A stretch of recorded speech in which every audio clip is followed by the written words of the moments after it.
on the way, right? That's Good what we. morning, Raider Nation. Oh, good morning. Good afternoon, good evening, Raider Nation. Wow. It I feels just like woke up morning. about an hour ago, okay? It feels So, like morning. It feels like morning. Sometimes you wake up from a nice good nap, and he's like, "Yeah, what time is I don't know, but you know what? It's time to start the show, so let's do it. it?"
Good evening, Raider Nation. I got it right this time. Now it's evening.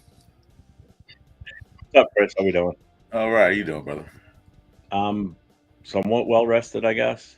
Finally, needed some. Yeah, got off the phone with you earlier this afternoon. So Chris and I were on the phone talking, and I said, "Well, I was just getting ready to go take a nap when you called me." So that was what, like 1 o'clock, two, So roughly.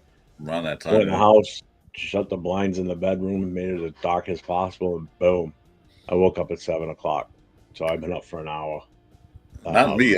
I don't I need mean, I woke dark. up at 8 o'clock. Sorry, 8 o'clock. I don't. So Me. I don't need darkness to sleep. I'll sleep. I'll sleep. I can sleep standing up. yeah, I mean, I can too. I can normally fall asleep wherever, but it was just so much easier. Plus, the wife was on the couch watching TV, so if I would have gone out there and reclined, I would have been snoring and probably bothering her as she's I trying to thought watch her show. she's had So her knee. She's had knee surgery, so yeah, you want yeah, so it's to. like I gotta do what I gotta do. So I went and laid down, and man, did I knock out! Jesus Christ! Always good to get. It's always good. It's always good to get some rest, man. It's always good, Yeah, especially, yeah, especially at our young age.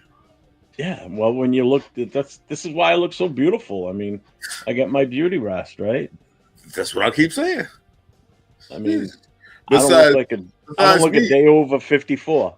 besides you, you're the best. Besides me, you're the best looking man on the internet. So you know. I can live with that. What's up, nation? What's going on? Let's do a roll Uh, call, man. yeah, I would definitely do a roll call. I know it might be a little slim pickings in here tonight because WrestleMania is on and it's in the Yeah. Legion. I didn't know until about 5 minutes ago. Chris told me, "Oh yeah, if you got Peacock, you can watch it for free." I'm like, "Oh, guess what? This guy's got Peacock, so guess what's on?" I put it on. So if you hear me yelling in the background, that's my kids watching it now. So on my 75-inch TV. So that's Oh, what you it got to is. say that, right? A 75-inch TV. I'm Yeah, watching it because on the freaking that's my pride. 24-inch TV to my right. That's my pride and joy. Let's check in here. Let's see what we got. We got PNW Mark. What's up, brother? Right away in the house. Raider Ryan. Right away. Oh my Red God. Raider Ryan. Ryan. You could. I'm still asleep. Where's the flags in the house? What's going on, brother? WTF. Raider Pete dropping in, popping in Hey, to say go Raiders. Thank hey, you, hey. sir. Let's see. We got this guy. This guy. Just letting me know. Rosetown in the house. What's up, Rosetown? Oh, thanks, Roseanne, for the compliment. I appreciate that. What do you say? Chris is the most handsome, grumpy old man on here. That's right. I haven't gotten that far. I could just skip over that one when we get to it. Yeah. Jason Downs in the house. Best channel right here. Thank you, brother. We appreciate you. I just saw it. I was like, oh, I appreciate that. Freddie, evening. How we doing? Hey, you ready? I'm so polite. You don't know me very well. 805's in the house. What's going on, 805? How come you're not at Allegiant watching WrestleMania? Yeah, it was up 805. Or go stand out there like a fucking groupie and wait for the wrestlers to leave at night. Oh, shit, I clicked on it. Yeah, see? There it is. Right there. Factual statements. Raph, what's up, Raph? Hey, Raph. I think Raph's live right now doing a play-by-play or color commentary on the WrestleMania right now. I remember him saying that last night. Scar on pause. Scar on pause. Hey, what's up, man? How you doing? Well, welcome to the show. If this is your first time checking in, we appreciate you. If you like what you're hearing and what you're seeing, make sure you subscribe to both myself and Chris for Raiders. Hit that notification also, because Chris and I tend to go on live throughout the week too. So we're on a few different shows together. Yeah, we pop in. Never know we're gonna pop in. Yeah. So, all right. So tonight's discussions, as everybody knows, this channel we discuss the history of the Raiders. We don't necessarily talk a lot about what the current going ons with the team now, like who should we trade for, who should we draft, who should be our starting quarterback. We pretty much just want to start talking the history of the team through the years. Us being two salty old folk that have been Raider fans since the 70s. Wait, who are you calling salty? No, that guy over there. That guy. the guy to my right. Yeah. Well, to the left of the screen. So, yeah, we tend to cover the history of the Raiders. In the past few weeks, we've done linemen and linebackers. We've done head coaches. First show we started with the godfather of them all. We started with Al Davis. That's how we started this series, was doing that. So tonight, it's only fitting that we do what we're going to do tonight, seeing as though next week is the draft. We're going to go through the history of the Raiders draft. Wow. Now, wow. when we say the history of the draft, we're not talking about we're going to go through every single player that's been picked. We're going to hit the lows and the highs. Yeah, the worst ones the worst ones and the best ones, the good picks, the bad picks. No. Yeah. How about everything? Just bear with me. I got to open this window. It's been so warm out there today that I got to get some cooler air in here because my fan isn't recharged, so I can't even run the fan. It was 80 degrees here today. Lucky 2 days ago, it was like 30. Lucky you. That's New England weather for you. Tomorrow's going to be in the 60s. So we are going to, as we said, Raiders draft history. Get a few new people in here. Let me see who else just popped in. Sacktown popped in. What's up, Sacktown? Where am I? I'm going to make sure I'm there. You go. Start here. One of my daughters has me putting up shelves in her room. Got to keep the wife and kids happy, so listening and work and multitasking. That's fine. I said, good for you, brother. That man's in the house. Raider Shield family. What's going on, man? Forget that snap, man. I forget that's him, man. Sacktown, what's up? On 6. Let's draft Alvaro Martinez, free safety from Miami. All right, we'll get into that.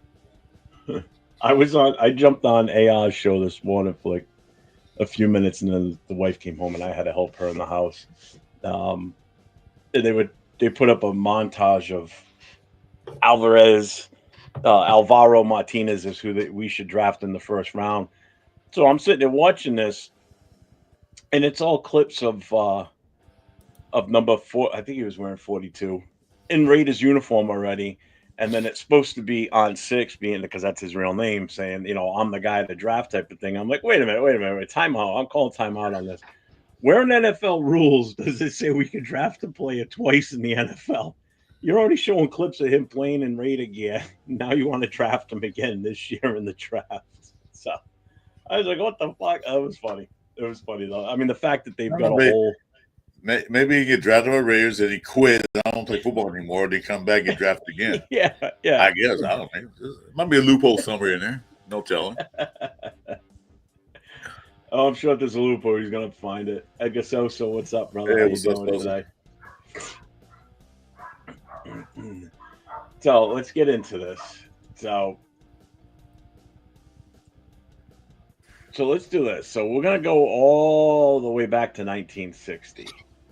So the 1960s was basically building of the foundation of this team. I mean, the upstart of this team jumping into the league. You'd be surprised at some of the picks from the 60s. I have the list. You want to pop on the screen? Well, we can Yeah, see if you it. want to pop it up, yeah. Yeah, sure. Let me say. I don't know if you see. I didn't make it bigger, so let me know if it's the right size in a second.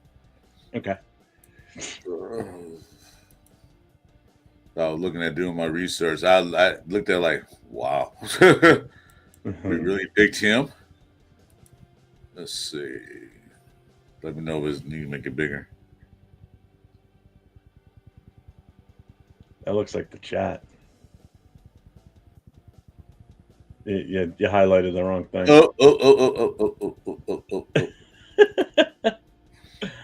I'm like, we've already went through the chat. Oh, here we go. Oh, wait a minute. Where is it? Yep, Rosetown, 5 days in counting, baby. Woohoo! Oh, you know what? It's on another one. I can't do it on this thing. Give me a second. I'll get it. Go ahead. All right. So where's the flag says Shiloh in 7 days? What's up, Ducky? Yeah, I changed my name from any Raider boosters to 401 Raider Jeff for now. Long story. We'll discuss it. Nothing wrong with the club. I'm still a president and everything. I'm just switching it up a little bit for now. I may go back to it, but so we'll go from there. What's up, all right, Raider? What's going on, man? Good evening. Welcome to the show.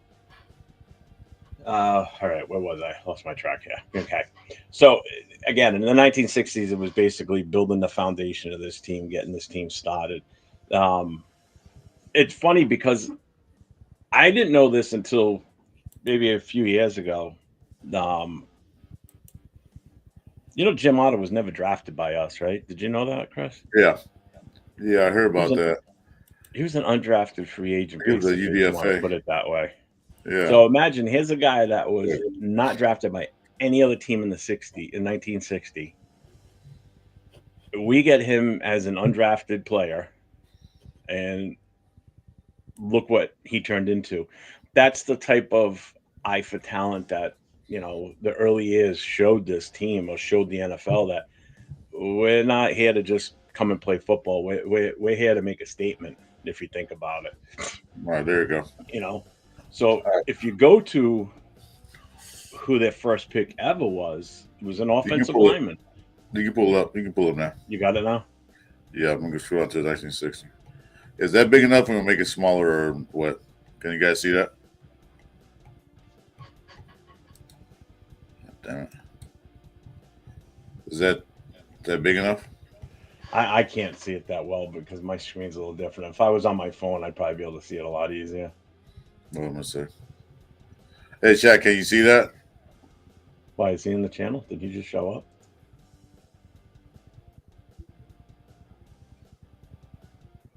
Okay, let's see.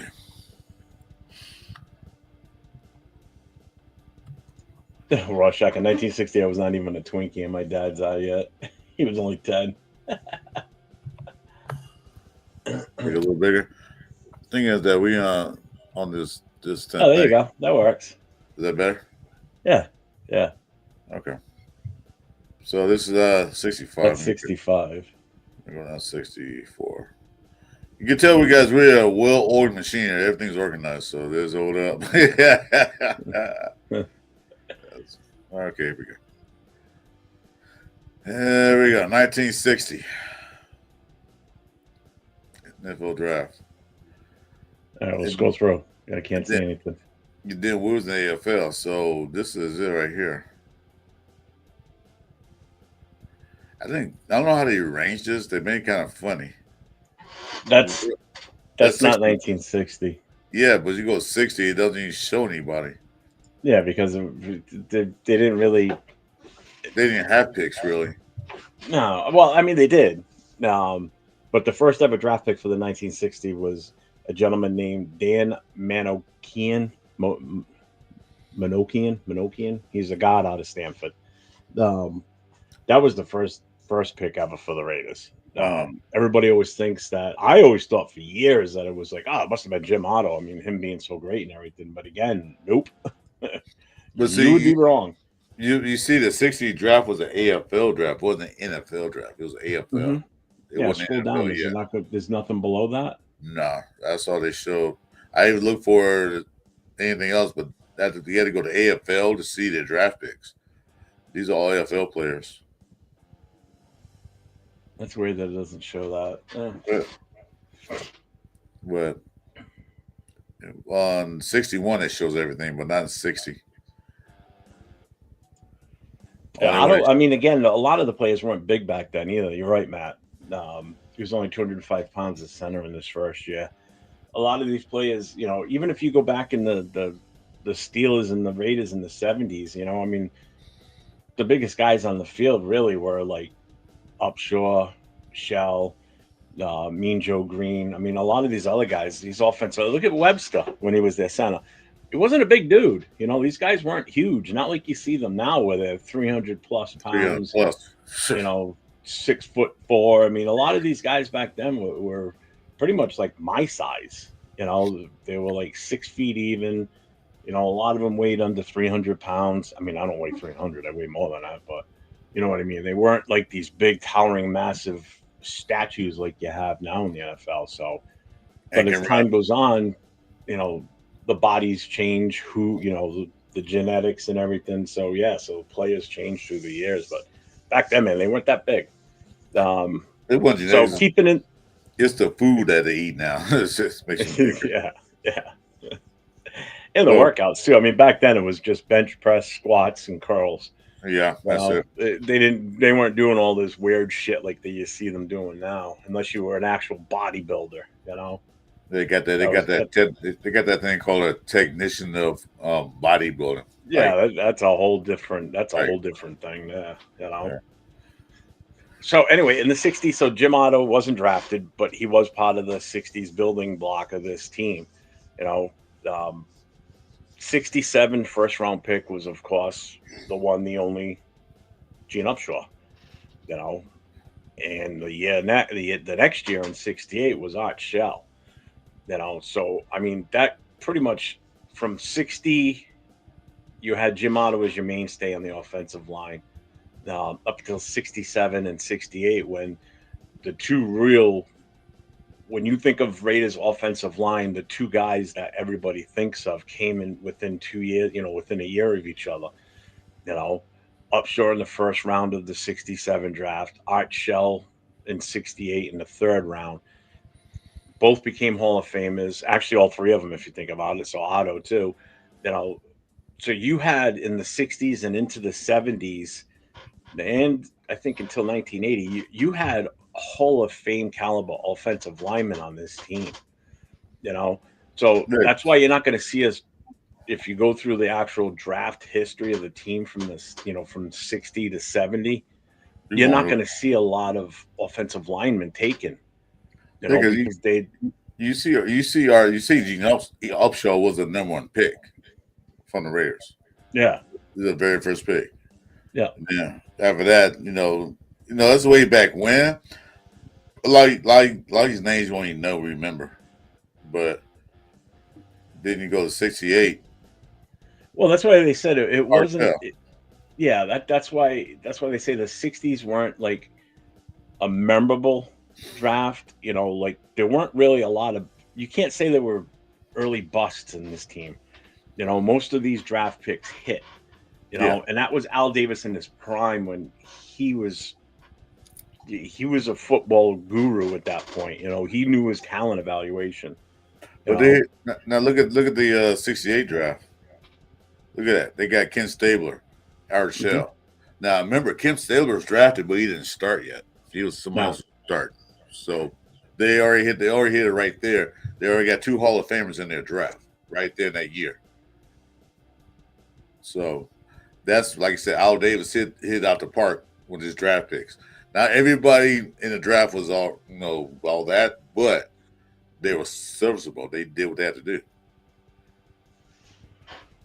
So like they like it says, the '60s there weren't a lot of busts. Again, the '60s were pretty much noted for like winning in the draft. Something that we haven't seen much lately, obviously. We don't get to that era in a minute. But, yeah.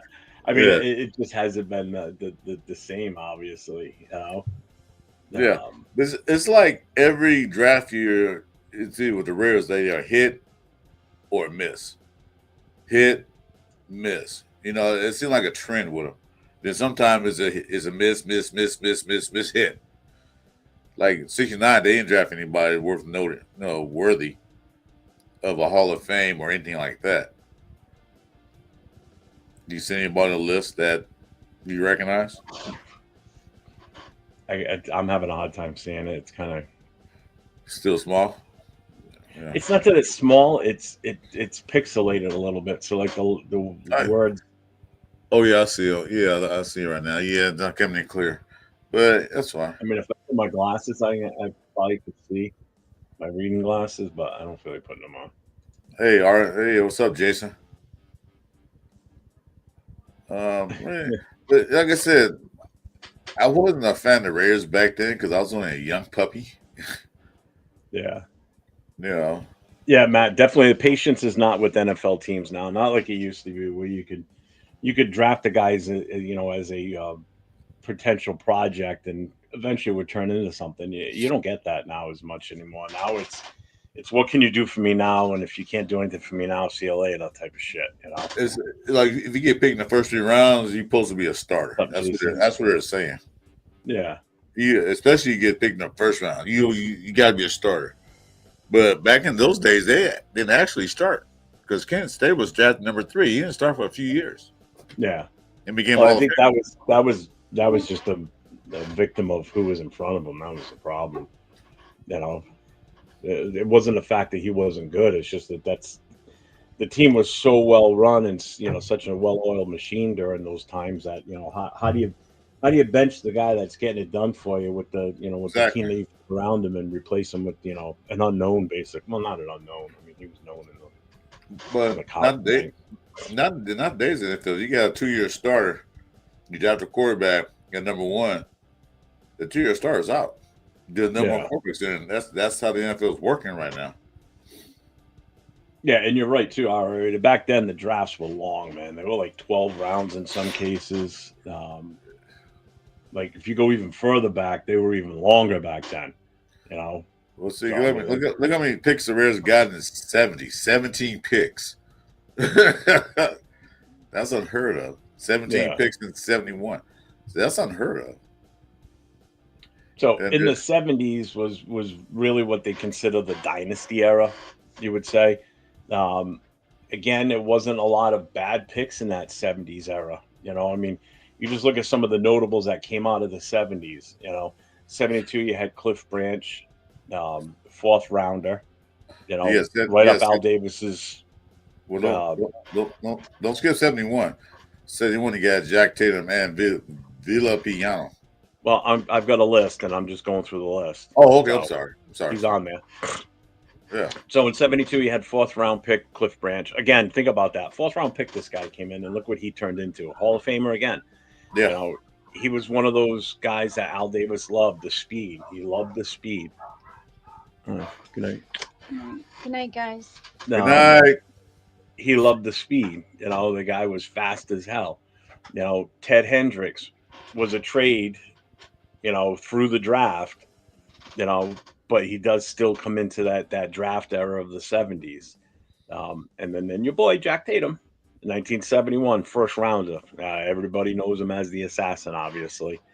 I mean, Jack Tatum speaks for himself. Should be in the Hall of Fame without a doubt, no questions asked. Well, you know it's not You gonna be know there because that hit, Stingley hit. They're not gonna that be that there. will stop him no matter what, even though it was considered a clean hit. It You was a know, clean hit. and it wasn't. It was preseason too, so I think that's what a lot of people get on him for too, is the fact that it was a preseason game. It wasn't even a regular season game, and he's out there hitting like that. It's like, well, I mean, That's the way he is. That's the way he you're was. That's playing the game. You're playing football. We're not out here playing, you a know. flag for a touch. Yeah, this isn't sissy ball. This is NFL. This is And that's what you're and that's smacking when each other around. Plain and simple. and that's when that's when the NFL was drafting players that can do stuff like What's up, that. Dixon? They were doing stuff. They was getting players like that, to hit, run. That now I don't know, but that's another topic. But those players are different from now, a lot different. Oh God, yeah. I mean, it's almost like no comparison in a way. So and we're not even done in the '70s yet. We haven't even gotten to this one. And this is Dave Casper is the next one, second round pick in '74, another Hall of Famer. So if you think about it, just those four names that I just mentioned, all should be in the Hall of Fame. The only one that's not is Jack Tatum. Jack Those Tatum, are like the big notable guys from the '70s. There's some in here that we didn't even mention yet. Villapiano's another one that was drafted. yeah, that's the thing. He got drafted. And he The so I same as mean Tatum. that just goes to show you the talent that was drafted by this team in the '70s. And what they put together in the '70s was just insane. You know, You want to take another further? You can go to 74. Like you said, they had drafted David Casper. You know what else they drafted? Mark Van Egan. You know what else they drafted? Henry Lawrence. The first 3-round picks right there are like automatic. yeah. Yeah, I mean, if you just brought up that list and read through that list entirely, it's insane when you think about what some of the players that were drafted in the '70s. And I'll tell you what, it definitely answers the question as to why we were so successful in the '70s and why John Madden, when he was the head coach, was the winningest to this day, percentage-wise. He's the winningest coach in NFL history. Yeah. You look at the team that was put together. That's insane. Right. My big question is, how the hell did we get some of these picks that we got? Al Davis, when he made his picks, he made them from his heart and his mind. He said, he sat there and looked like, that's the player I want on my team. He has the right grit, the right personality, the heart, the toughness. That's what I want. He didn't go by the media cycle like he's the number one pick. But that in them days they didn't have all like do now. So they didn't have all the hype and the news channels and social media. So he went out there, physically went out there and looked at players. From hearsay, the coach said, hey, Al, this is a guy on my team now. I want you to take a look at it. He'll go out there and look at him like, yeah, okay. You'll look at it. Yeah, I mean, where am I? I just got lost there for a second. Here we are. Hang on. I mean, the '70s amassed an amazing team. I mean, I'm just scrolling through the list again to see if there's any standouts that I didn't just mention or I forgot. Yeah, 74 was a great draft for them. Great, because they got 3 guys in the first 3 rounds. Mm-hmm. I mean, like I said, Henry Lawrence number 1, Dave Casper number 2, and Mark Van Egan number 3. Hey, you know about Mark Van Egan? Well, Clarence Davis too is a running back. We got him in '71. 71 we got Villapiano.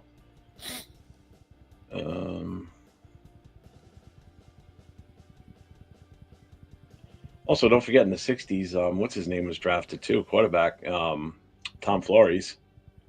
Oh yeah, that's good though. Yeah. '66. What year was that? He was drafted. When the hell did we get him? I thought I had that on my list, but I didn't. I didn't see. You said 61. This looks like I got from Raiders Network, and they're not showing everything. So let me check it again. So I looked through it.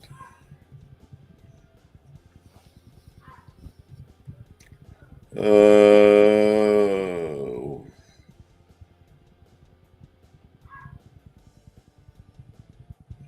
do, do, Yeah, it's not showing me.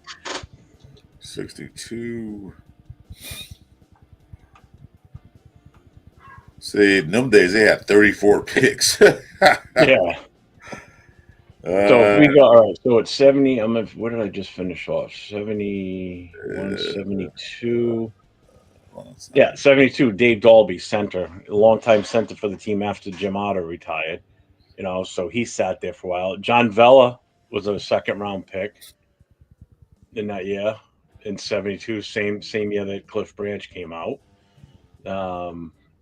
73, Ray Guy was drafted in the first round. So we had already had a history with Ray Guy of picking kickers in the first round, which we'll get to that one when we get to that year. But just not the first time. This was the first time we picked a kicker in the first round. If that would have happened now, and even though it was Ray Guy being Ray Guy, people would lose their fucking It'd be mind. an uproar right now. There'd be a protest. People with pitchforks. Yeah. People there would be at least they with pitchforks and torches. Hang Mark Davis. Hang Mark Davis. And people would absolutely lose their They will go fucking nuts. It's already bad enough we picked one before, but if we do it now, God. Yeah. Yeah, there you go, Matt. You get that right. Football isn't a contact sport. It's a collision sport. Yeah, pretty much. It is collision. Yeah, it's definitely. Rest in peace, John Vella. Yeah, rest in peace. Where was I? So sticking in the 70. So 73 was in the 73 draft. Obviously, Ray Guy is one of the top ones in that. Yeah, that was kind of a so draft. I would say that would probably be the one that kind of Monty Johnson, linebacker from Nebraska, was the second round pick that season. But Ray Guy's the only one because, like I said, I didn't turn Ray fan until 3 years later, so I really didn't know these guys yet. So yeah, but I know Ray Guy was on the team at that point. Yeah, he was. I knew Ray Guy was on the team. I became a fan of, but So then we get to 74, and 74 was a fucking unbelievable year if you think about it. So you had Henry Lawrence. I'm just going from first pick all the way down here, and just these first few picks are insane. So you got Henry Lawrence, Dave Casper, Mark Van Egan, Morris Bradshaw, rest in peace. Yep. There was really nobody later on that stood out. But after Morris Bradshaw was Pete Wessel. Don't really remember him too much. We grabbed another kicker in the 7th round, Rod Garcia. James McAllister, running back from UCLA in the 6th round. I remember. The first 4 rounds were good picks. I mean, I would say that kind of almost rivals this past season's draft. It's the thing that the first 3 round picks, those guys in Denver, Hall of Famers, all of them. So that was a good draft. Well, Mark's not in the Hall of Fame, and neither is Henry Lawrence. But I'm not saying damn. They're like Yeah, they were definitely they were with all those other Hall of Fame caliber players, and I think that's what has an effect sometimes on some of these guys that aren't in the Hall yet because they were just so surrounded by so many Hall of Fame. So much, and then those days the Ray was so much dominant that they didn't want to give him too much credit, especially with Rozelle going against Al Davis all the time. No, you can't pick him. You can't do that. So that's another story. We can talk about that next time we have Miss Peggy on. We can talk about that. Oh yeah, definitely. Should have had her on for this one. I bet she would have been good for this one, actually. Yeah. So yeah, I mean, like I said, with them being surrounded by Hall of Fame players, which I think has an impact on guys like Henry Lawrence. He played on that offensive line with 3 other Hall of Famers. Art Shell. Yeah. Then you look at Mark Van Egan. He played with a bunch of Hall of Famers around him on the offense. And the same thing with Phil Villapiano and Jack Tatum. You look at what came off that defense during that era too. I mean, where do you fit these guys in? It's insane. So it's pretty much if you look at it, you can put half the team on it in the Hall of Fame. That's what in that 1 year. Yeah, so they were going to do that. Not at all. Now, if we move on to 75, 75 was probably, from what I've seen so far in the 70s, probably one of the weaker ones for us. It wasn't a hit or anybody because some of those names are not really I don't remember pop any of these out guys. None of them. pop out None at of you. them. Yeah. I mean, Neil Cozy, No, defensive back in the remember first. him? I kind of remember that name. Other than that, I mean, Nah, the rest are. backup players. Yeah. Because look at the previous draft. Who they playing behind? Well, that's just it too. You weren't going to Yeah, get much playing time with everybody that was right. picked before you. Yeah, and so that's using them basically like a backup. So Yeah. you ain't getting that much playing time. So in 76, it was almost the repeat of Same, 75. it's the same. It's not really nothing there. We didn't have a first round pick, but we had 2 second rounders. Right. And we got what? 17 picks in that draft. Yeah, Well, that's a lot of 18. picks. But there's Yeah. really, Like I I don't said, even see anybody that went on to other teams to make a name of themselves either in this list. and that's the same situation. Your prior drafts, you pick up the player so damn good, you're not getting a chance to play and shine. So you know. And then in them days, free agency wasn't what it is now. So, Now, if we go to 77, 77 wasn't bad. That's my year. 77 was good. I know it is because I see the one you're talking about already. Now, I'm going to go 7. Stop me, pause race. Mike Davis, I knew him personally. That was my guy. I knew him personally. I knew his sister. I dated his sister. So. But anyway, another story. But I knew Mike Davis.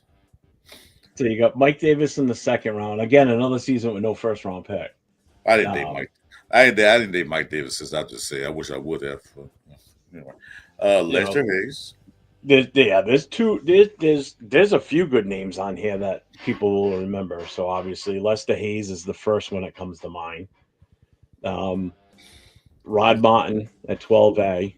Rod Martin, who's that? Yeah, Rod Martin. I don't know. Never heard. Did he play? Number 8. Some people might not remember number 8. I remember Robisky. I remember. Yeah, Trubisky. but he wasn't really remembered. For the player, Terry. He was more for the position or offensive minded. NFL coach, like an assistant coach, and that's where people remember him from. I mean, he was on all the Art Shell roster. He was. Staffs. Yeah, you always saw him on the sidelines. You knew who he was just by looking at him without them even saying that's who it was, because he kind of had a weird following, or like the popularity, because he was so visible all the time. Because if you saw Art Shell, you saw Robisky. Yeah, that's it. Yeah, they were like always together type of thing. And that draft was a very good draft. Rob Martin, Lester Hayes, Mike Davis. Mike Davis didn't get a lot of playing time because the next What's guys up, Nate? Going on, salute. But Mike Davis played a pivotal role in that too. But that was a decent draft. I did it again. I called him Cotter. Dixon Snyder. I know. I can read, but for some reason I keep calling him that. You just want to say Dick. You just want to eat Dixon Snyder. That's all.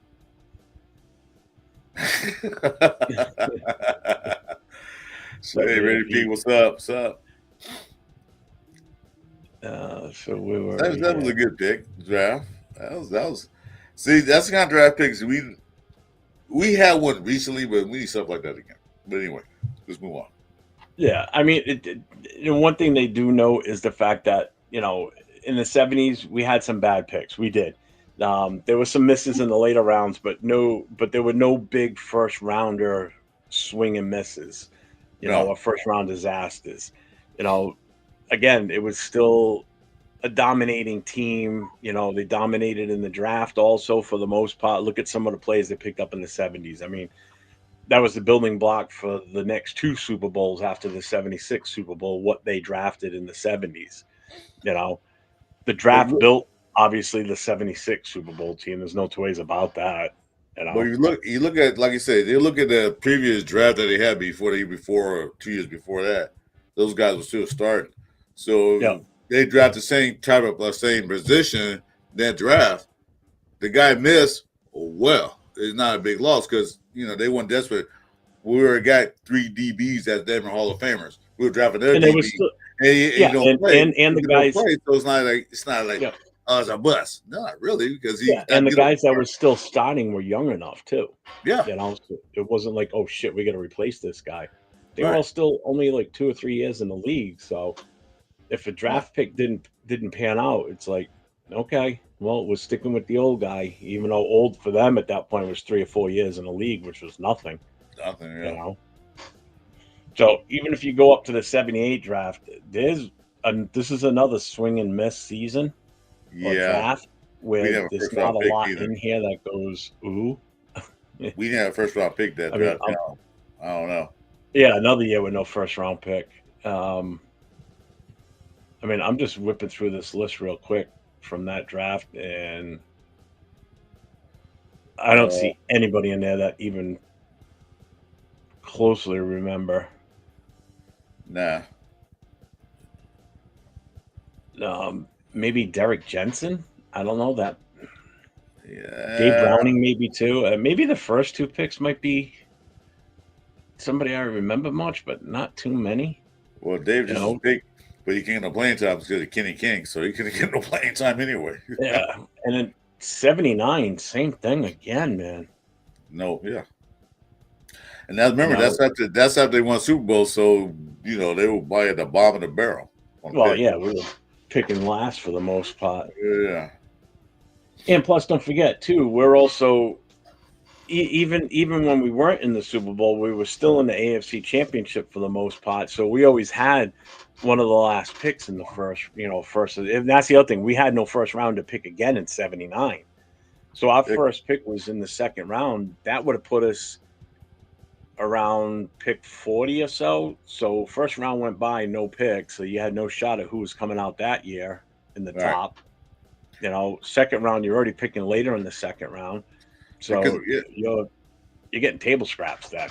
Yeah, them days we always had a good record. We had, like good records. I think they played 12 games that season or 14 days. We always had a good record. So it wasn't like we were like 4-10 and then we pick on top. We was like 10-4 at the bottom. See, 79, 80 was really, you call 80 because I haven't seen one person there worth talking about. 1980. One person. Let's see. 1980. 1980, there's a few in here, though.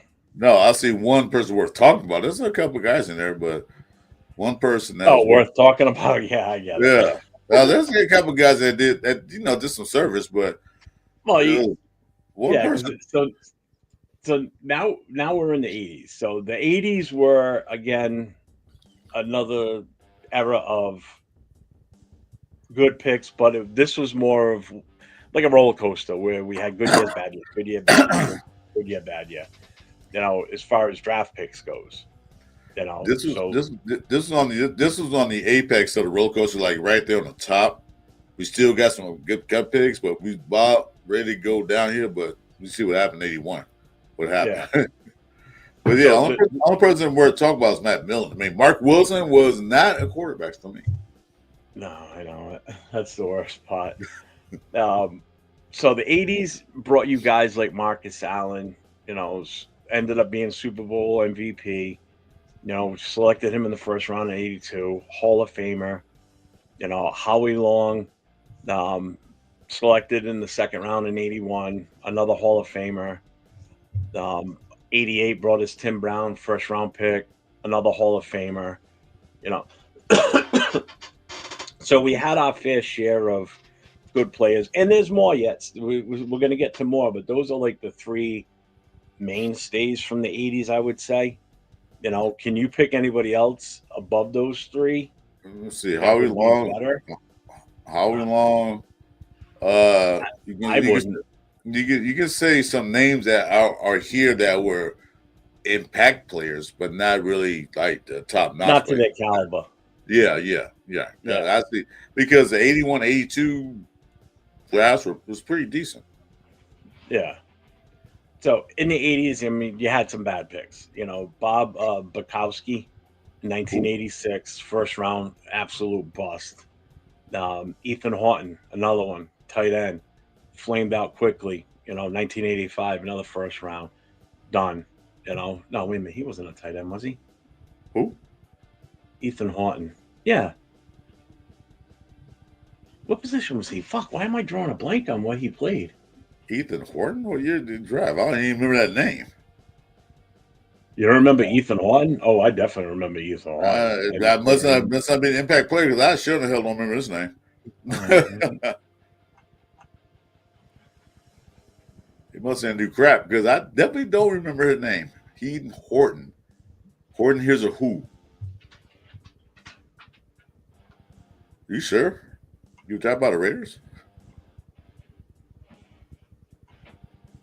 I don't even see his name on the list.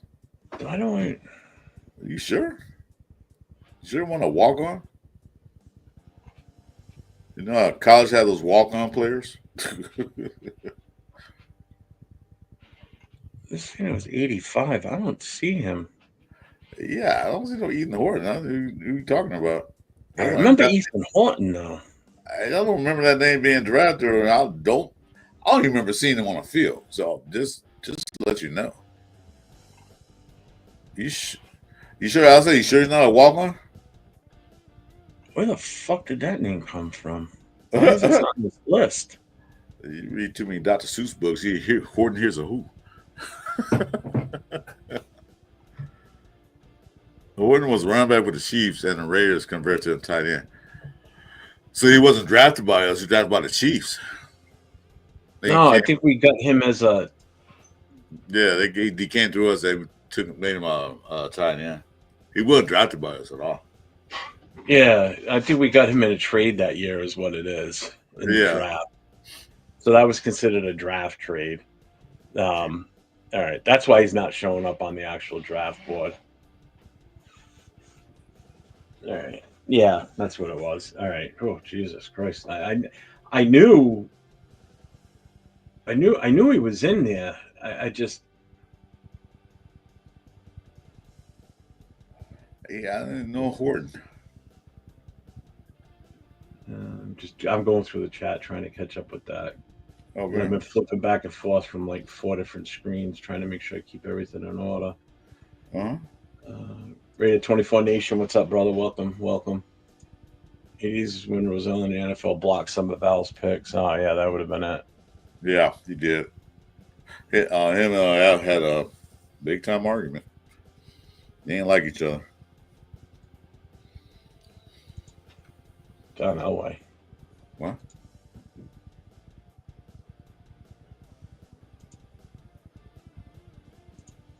Fidel Torres, what's up, brother? How you doing? All right, I'm caught up there. All right, so where was I? It was in the 80s. 80s. So, all right, so let's start in the 80s here. So, yeah, so 1980, you had Mark Wilson and Matt Millen. I mean, Matt Millen obviously was the most famous one out of that entire draft class. That's the only one worth talking about. Yeah, I mean, Mark Wilson did play for us for a while. I mean, yeah, let's move on. Yeah, because it was a speculation that his next Ken Stabler. Yeah. Nobody really liked him. No way. So in 81, there's really only one notable here in 1981, and that's in the second round with Howie Long. Yeah. You know, there's really what can you say about Howie Long that hasn't already been said? I mean, the guy was a phenom. You know, I mean, he just came in here and dominated right away from day one with this team. He was so hard to stop, you know, and he credited a lot of what he did to what he saw Reggie White did, you know, with some of the moves he did off the ball and how he was able to, you know, beat some of these offensive linemen. You know, that was his goal was to just dominate, you know. Well, pause a minute. Mm-hmm. I just saw a Red Nation chat highlighted because some good news. I have some great news, Nation. Our son Raider went to his appointment yesterday, and all holes in his heart have fully closed. He's doing amazing, and I want the nation to know how much we appreciate you. Well, that's awesome to hear, man. I appreciate that. I'm Good, glad. good, good, good, good, I'm, good. I'm glad That's great news. that's unbelievable. That's great news. It Yeah, really that's great is. news. That makes you feel better tonight. A lot better. You know, he sent me some pictures of the little guy. He's adorable. Hey, Grade 24. Hit me on IG accounts on my page. Hit me. I want to see some too. I can send him to you. Yeah, you can do it. You can do it. Both can do it. I want to, because him and I have been talking. I want to do something with that. I don't want to say anything here as far as what I'm thinking. No, well, I've been talking with him as far as what we can put together for him with yeah. with the pictures. A cute little kid. Well, yeah. We'll talk about that another time. But yeah, great news, man. I'm No glad. parent should have to go through what they're going through with that. No, child. man. I'm happy for you and your family. Yeah, great news. Yeah, that's some good news, man. So I don't feel like doing draft no more. My heart's kind of like, yeah. Anyway, I don't know what. So Holly Alone was there, but you know who else was there? Was pretty good. That nobody really talked about was Ted Watts. He was a DB, a CB. Yeah, first round pick too. Yeah, he was a hard hitter. Got burned a few times, but nobody really caught the ball on too much. But other than that, it was just Holly Long. That was a news hitter. Yeah, because the rest of it, again, it's just another. Oh, yeah, okay, we drafted. I like the next year's picks. Yeah, 1982 produced some really good stuff here. So obviously, everybody knows in '82 was Marcus Allen's rookie year. So that's the year I graduated. Yeah, cool. Yeah, Marcus Allen was the first pick. He went in the first round, and the other thing is another Super Bowl hero was picked in the second round. One of our two picks in the second round, it was Jack Squire. So I mean, everybody that's a Raider fan should know exactly who that is. Mm-hmm. If you don't, shame on you. Just watch the Super Bowl, the 83, 84 Super Bowl. You'll see who he is. Yeah. Right before halftime, just changed the score of that game and the attitude of that game big time. Changed everything around. Yep. Can't beat that, that's for sure. But then, like a third pick, look what third pick was. Yeah, third round was Van McElroy, another addition to our secondary. As a safety out of Baylor. I mean, another guy that contributed, a shit ton to this team in his time with us. Another guy that I remember completely. It's just the rest of this draft was mediocre. So what? Yeah. So this was like a high. So 81 and 82, I think we knocked it out of the park with those two. Yeah. Howie Long, when we got him a second rounder and what he turned out to be, that's one of those guys like, holy shit, Yeah. 82, I mean, we hit on the first three rounds again. Yeah. Allen, Skyrick, and McElroy. Yeah. And the only reason you don't remember Joe Romano is because he was drafted as a center, and we all know who our centers were in those, from the 60s on up, and you never heard his name before, which tells you he never really played much for us. Mosbar, not a center, that's for sure. He couldn't beat Mosbar and them guys. Yep, sorry. Yeah, because and Mosbar wasn't even there yet, because in 83 is when we got Mosbar. He was our first pick, and we drafted him as a tackle. Hey, who was the center? The center was before that. Oh, damn, who was it? I have to look it up. Huh? It would have been Dalby in the 80s at the start. Dalby, that's right. Dalby took over for Otto when Otto retired. Dalby, okay. So Dave Dalby was the guy then. Super. Leave one of bells. Super chat. Thanks, Dab, man. $10 super chat here from my guy. Happy as hell for you, Raider 24 Nation. Happy as hell for you and your in Raider. Let him know he is always a part of the Shield. Great news. I cannot explain how happy I am for you. Tell him Raiders for us. That's right. That's awesome. Yep. Awesome. Thanks, Nav, man. Thank you, brother. Appreciate that. Yep. I so guys, we all a family. No doubt Yep. about it. Yeah, so yeah, we got Mosbar the following year. Who blocked for who? Marcus Allen. But that was a good pick too. That was a good year also. 83. Yeah, because 83 you had Mosba, Piquel, Greg Townsend, who became another mainstay alongside of fucking Howie Long for a long time. Yep. So again, this was first 4 rounds, really. So Mosbar in the first, Piquel in the second, Townsend in the fourth, and Tony Caldwell was in the third. I don't remember him too much. But look at the number 10. He's a Tecmo Bowl super Tecmo Bowl super guy. Yeah, he's always a Tecmo Bowl. Yeah, Swerve Mervin Fernandez. I liked him. He was pretty cool. 10th round. Yeah, it was pretty good. Yep. Then we had Dookie Williams. Doki. In the 5th round, Doki. I'm keep glancing over at the TV. So they just had the Hall of Fame induction. Oh, wrestler? Yeah. I looked quick. It looks like it was Stone Cold, Lex Luger, Bret Hart, Triple H, and I can't tell who some of the other ones were. It was quick. I didn't see it. Like Lex Luger too.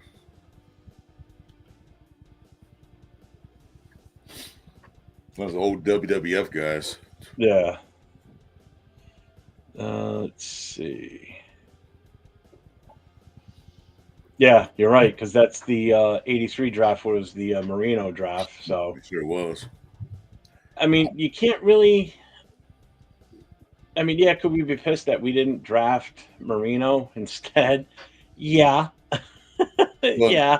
But I mean, you gotta. Goldberg was a staple on the offensive line. He was the staple on the line. So I mean, Marino could have been too. I mean, you think about what we had on that team if we would have drafted Marino in that draft. He would have won a Super Bowl for sure. He won a couple of them. But again, we weren't looking at a quarterback because we had Plunkett, and Plunkett was playing so well. Had already won 1 Super Bowl. Right. So you knew another one was going to be coming, especially with the talent we were putting around him. He's about to get another one. So yeah, especially after the 83 draft. If you look at the 83 draft, what we just picked up in that, you picked up 2 great defensive players in Townsend and Piquel. You picked up a wide receiver that became valuable at the 10th round. I mean, Jesus Christ. Yeah, 10th round now is an undrafted free agent. So you mean to tell me that if Fernandez was now, he would have been an undrafted free agent. Exactly. Actually, Kent Jordan, Mervyn Zanz, and Scott Lindquist. Sound like an Italian dish, but quarterback. What was that?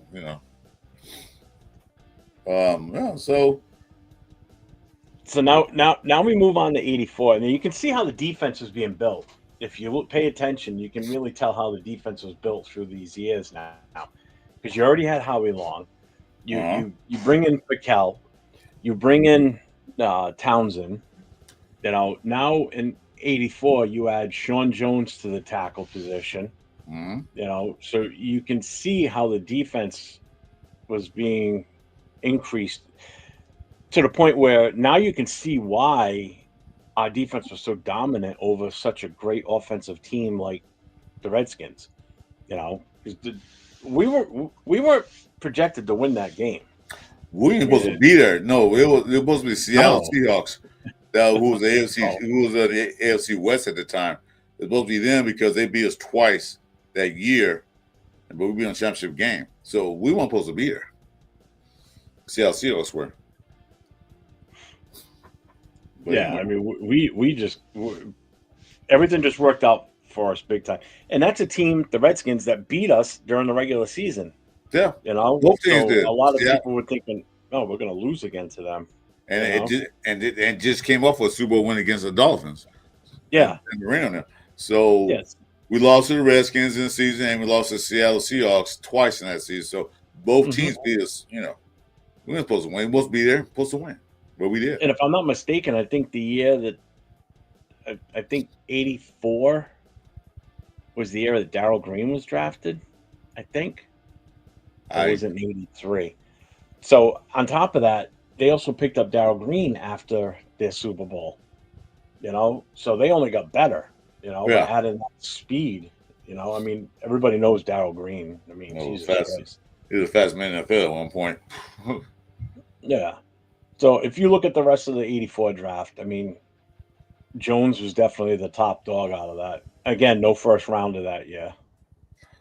Yeah, he was a rotational D tackle. He came in and out, so he was Hmm. serviceable. He wasn't like he was a bust. Well, we'll get to the bus in a little. We on our way to the bus list in about a couple more years. Yeah.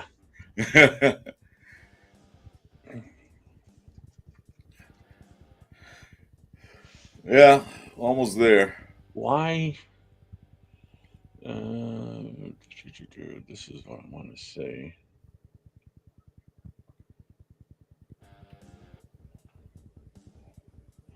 So I just had to bring this up in a different light because I'm looking at the amount of players that we picked in the '85 draft, and oh my God, what something had to 16. have happened.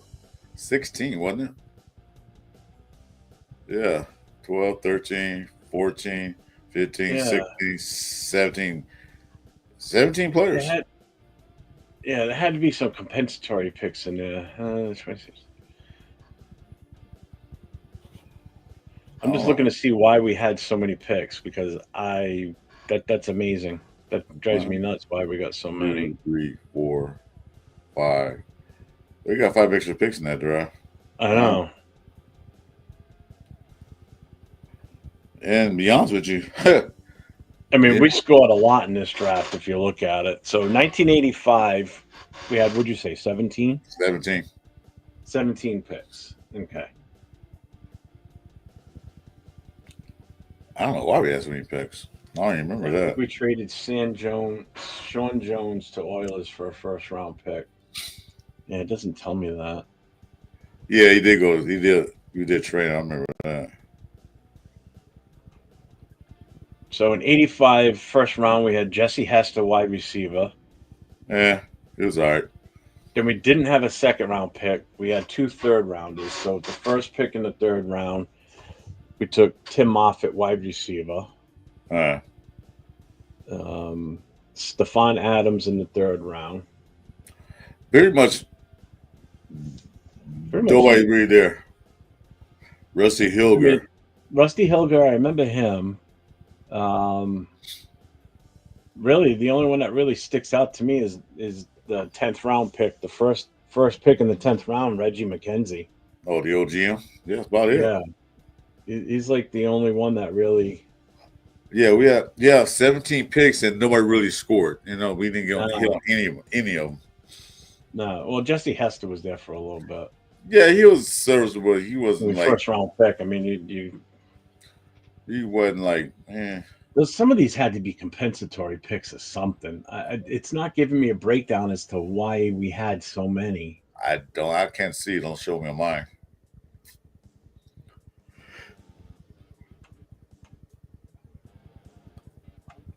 Uh-oh.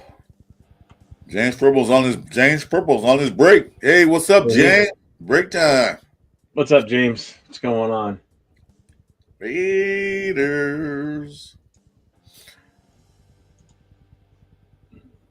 All right, so I don't know why he has so many picks. yeah, I'm gonna find out at some point. It's just I can't keep looking back and forth. We'll be here all night. So 1986 draft had a first round pick.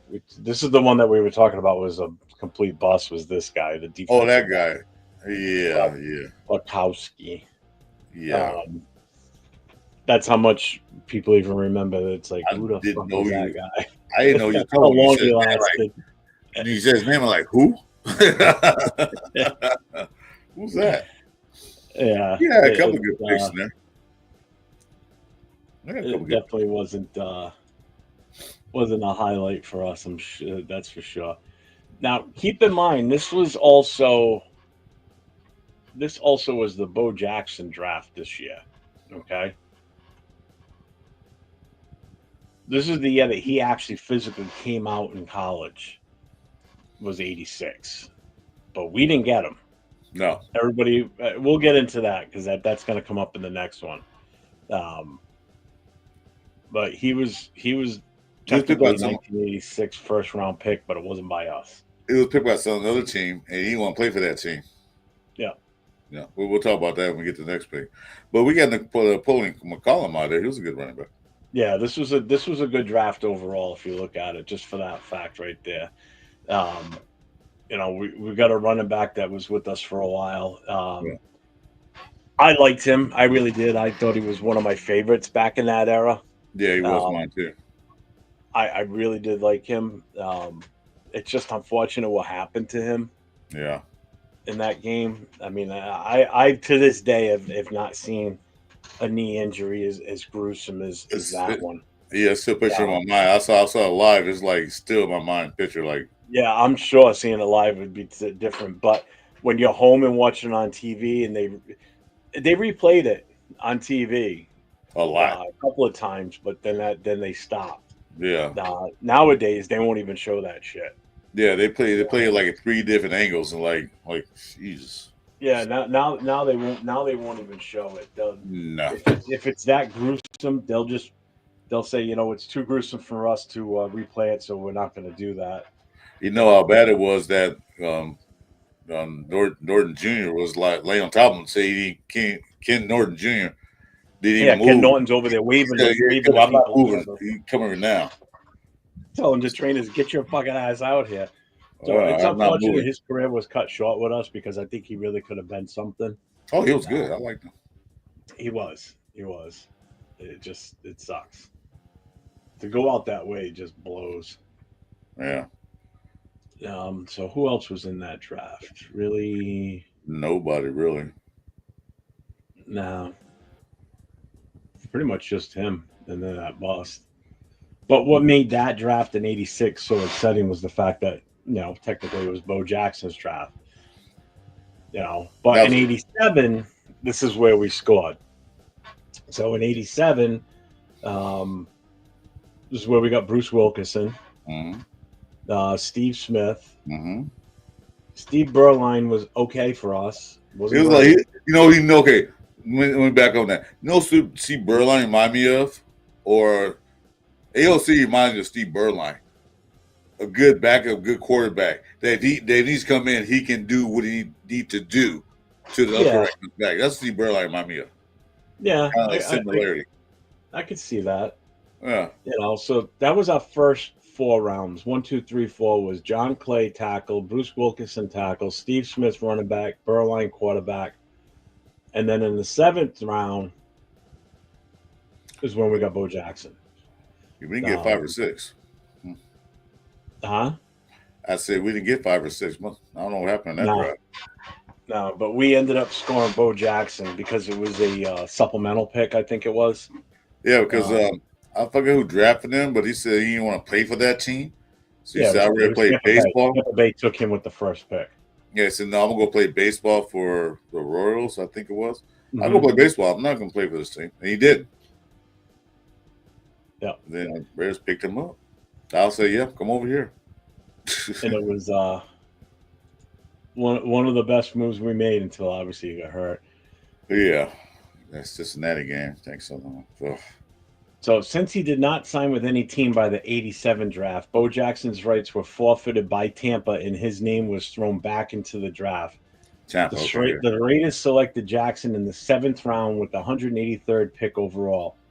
Al Davis supported Jackson in his baseball career and got Jackson to sign a contract by offering him a salary that was comparable to a full-time starting running back, but allowed Jackson to only play part-time until the baseball season was done. Mm-hmm. So, and that's pretty much how that went down. Yeah. We pretty much scored it on a not so much a technicality, but hey, as they say, one team's loss is another. One man's how do they word that? One man's trash is another It's man's not man's treasure. But trash. Bo Jackson wasn't trash though in this case. Yeah. You know, I mean, Bo was the man. No two ways about it. Even though he didn't play a full football season. You know. Yeah, but he came in always fresh. You Yes, know, he did. Yes, he no did. hits. So he's not going to win you a game, but he's also not going to lose the game for you. No, I Exactly. think he's talking about Berline. Yeah, Berline. Yeah, that's what he was. He was a mistake free quarterback. He wasn't the greatest starter, but he need to come in. He can come in and get it done. So the 88 is another good year. Yeah, we got a receiver out that one. I forgot who his name was. Who was We it? had 3 picks in the first round. So first pick went Tim Brown. Who? Second pick in the first was Terry McDaniel, Yeah. and the third was Scott Davis. Terry Now, McDaniel was good. McDaniel? Yeah, He was all right. Terry McDaniel, he was Yeah, all right. he was all right. He was serviceable. Yeah, I he mean, did. just Tim Brown alone makes that entire draft based on the longevity he had with us when we grabbed him in '88. Nobody foresaw that coming, that he'd be with us as long as he did. Yeah, You because know? Mike Alexander didn't see nothing because Tim Brown was there because he came Yeah. late. So Then you look through the rest of the list of guys from that year. yeah, I don't see anybody that other than McDaniel. I guess Scott Davis wasn't bad. I guess. he's probably one of the rotational players because he didn't Yeah. get a lot more notoriety. And then our last draft in the '80s, 1989, gave us Steve Wisniewski.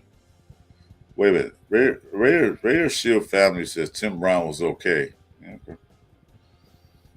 No, But he puts ha ha ha at the end. It means he's joking. I know. I just You said can't take that for real. better not be kicked out of here. What's up, Arnold? How you doing? Yeah, one man's trash, another man's treasure. Yeah. Yeah. So in '89 gave us Steve Wisniewski, who that was the Wiz. was one of the nastiest offensive linemen out there ever. I mean, and that's where I see JPJ. I see parts of Wisniewski and JPJ and just his tenacity and just being who he is out there. Because Wisniewski would be blocking and the referees blow the whistle and he's still blocking.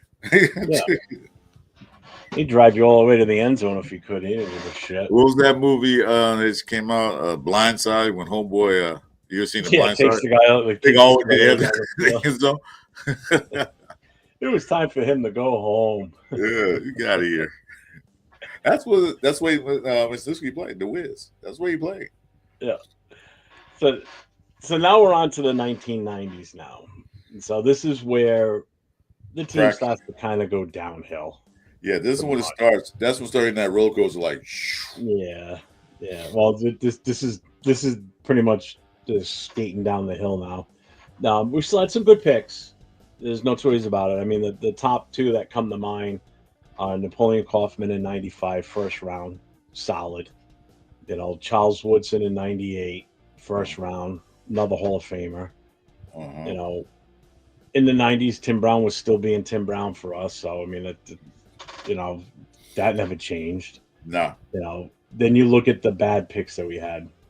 I know he wasn't drafted by us, but we got him in a draft day trade, Rick Meyer. So we acquired him via a trade. That was a complete disaster, the Rick Meyer era. That was horrible. I don't know why anybody even thought that was a good idea to pick his ass up. I don't know what he was thinking about. Well, when he came out, it was the competition between him and Bledsoe because they came out together. Yeah. And that was always the big thing, like who was the better of the two? Well, Bledsoe was definitely the better. Yeah. By far. Definitely. I think Meyer had like one good season and then was just garbage the rest of the time. And then the other big bust was this guy drove me nuts, Ricky Dudley. You didn't like Ricky Dudley? No, he was horrible, dude. Come on, dude. Cement hands, yeah, no. 96 first round pick. Um, Come on, and man. supposedly there were better tight ends available at that time too. Now I don't know. I'd have to look into that. I don't know who was in there. Um, Yeah, Rick Dell was a joke. I He mean, the couldn't block. He couldn't block for shit anyway. biggest pick for us in the '90s was Woodson. You know, after that, it was a lot of misses. There's no two ways about it. The '90s sucked. Well, yeah, you got to remember that 91 was the midnight move, too. So when the Raiders went back to Oakland at midnight. Yeah. You didn't like Tom Marinovich from USC? You know what? Okay, you know what? No, it was a really big buzz in 91. You know, it was a really big buzz. I thought I was going to do something. Pete Ishmael from Notre Dame, the wide receiver. I think everybody did at that point. That was me like, come on, I thought I was going to like do supposed to be like the best punt returner, kick return, and all this stuff. Like, yeah, they didn't do nothing. So if you look at the 1990 list, you know, Anthony Smith, first round pick. Okay. Right. Then after that, next 91. No, wait a minute. Major Harris. Who? Major Harris, 12th round pick. Oh, Jesus Christ, yeah. 91, Todd Marinovich. Oh, boy. Oh, God. Now, Nick Bell was good. I had hope for Nick Bell. He did all right. I seriously thought he was going to be good. And just like you said, you know, Ishmael, I thought we were going to score with that one too, but that didn't come too much. The only real name on this that kind of stands out is Andrew Glover, the tight end. That's the only thing. That's what I'm saying. That's the only one that really did anything really noteworthy. You know, I mean, he was good. I mean, he was a good blogger and catcher. Mainly blocker. Don't get us wrong. I mean, there was still some good picks in the first round, but some that just didn't last long enough with us, and we ended up, you know, either letting them go or trading them away. You know, 92, a perfect example, Chester McLaughlin. You know, first round pick, you know, out of Clemson, defensive tackle. I mean, he was pretty much touted to be like one of the heir apparents to, you know, take over for Howie Long when Howie left. Yeah. You know, Greg Skirpanek, the tackle. Yeah, he wasn't bad either. It wasn't too bad. The rest of the list? Nope. No. Rest of the list, I don't see much in there at all. And this era, we start getting to only getting 8 picks in the next era. Yeah. In 93, I think it changed the rules. No more 27 picks in the first draft. Yeah, exactly. So in 93, we had Patrick Bates. Who? Billy Joe Hobert. Remember him? Billy Joe Hobert? Hell yeah. Hall of Famer? Yeah. Best pick out of this entire draft, in all honesty, is Greg Beaker in the 7th round. This is what we were talking about earlier, getting these gems in the 7th round. I mean, later rounds. This is a perfect example. Greg Beaker. I mean, everybody knew what he became for us. You know, he was definitely the leader on that defense. He was that. You know, he was a green dot before there was a green dot. Yep, definitely. But you got to love the name Billy Joe Hobert. James Trapp, he wasn't too bad either. He was stuck around for a little bit. I remember that.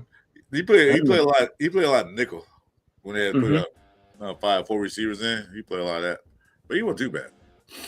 And then 94, we got Rob Fredrickson, who was good. He was good. Calvin Jones, remember him? Running back? Yep. Mm-hmm. He was okay. He was okay. I remember Rob Holmberg. I remember him playing for us a lot. He had some times with us. What's up, Rock? Holmberg serviceable. He did what he had to do.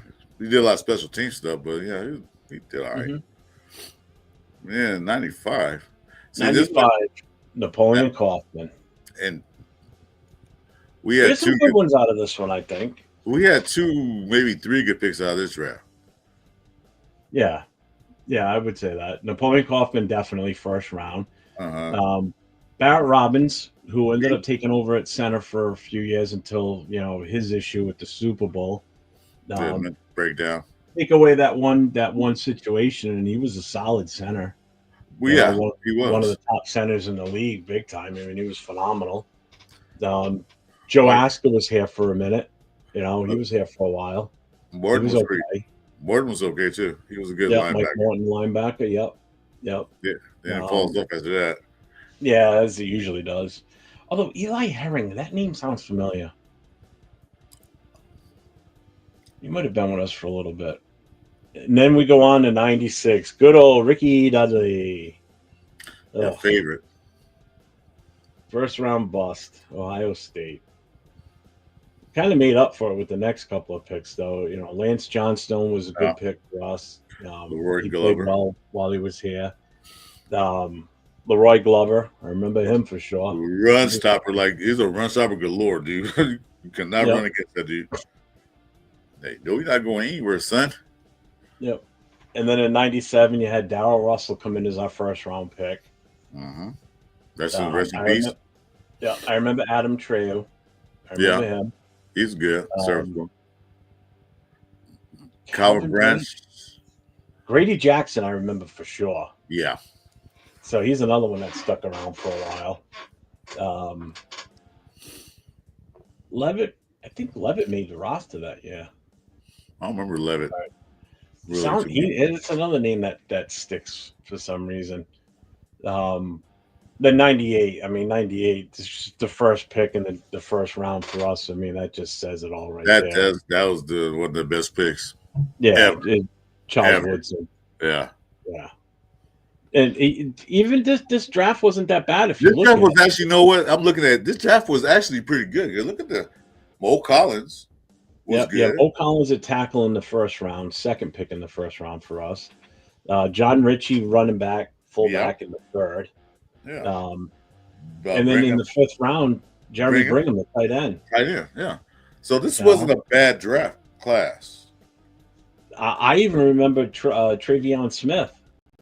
He was with us for a little bit too. Yeah, I said this wasn't a bad draft class. This really wasn't. So you get 4 guys out of this draft. I think it partially made up for the 97 shit draft. Not the 97. 96, the Dudley 96. Yeah. But that was 98 wasn't a bad draft because Charles Woodson led the pack. But then the rest of the guys, because he overshadowed the rest of the guys, they weren't bad picks. Now 99. Yeah, woo! 99 Matt Stinchcomb. I remember him. Yeah. Tony Bryant. I remember him, but yeah. He's one of those Tyreek Wilson guys. You was good in college, but you get here, come on, what are you doing? All right, so now we move on to the 2000s. So the 2000s, they consider this the dark times. I don't know why. Look at the guys we got. Yeah. Well, let's put it this way. There's 2 picks in the 2000s. So this is from 2000 to 2009. There's a couple of picks that stick out. You got Janikowski in 2000, first round pick. It was definitely a controversial pick. Everybody was going crazy when we took a kicker in the first round. But you look at what he turned into. I was one of them, what the? But hey. I think probably about 80 to 90% of the NFL Raider fans. The Raider fans were like, "That's the fuck." That's what we thought Al Davis losing his mind. Al Davis got Alzheimer's. He's losing his fucking mind. But he saw the writing on the wall. You saw what the guy turned out to be. He was here for a long time, and he was successful year after year. And what's so crazy about Jack? Now, Seabass, I love him, but NFL has a no policy about drinking, drugs, and all that stuff. But yet, one of the best kickers in the NFL was drunk on the sideline a few times. They didn't say nothing about it. They're like, Well, No. that's Seabass. That's what he No. does.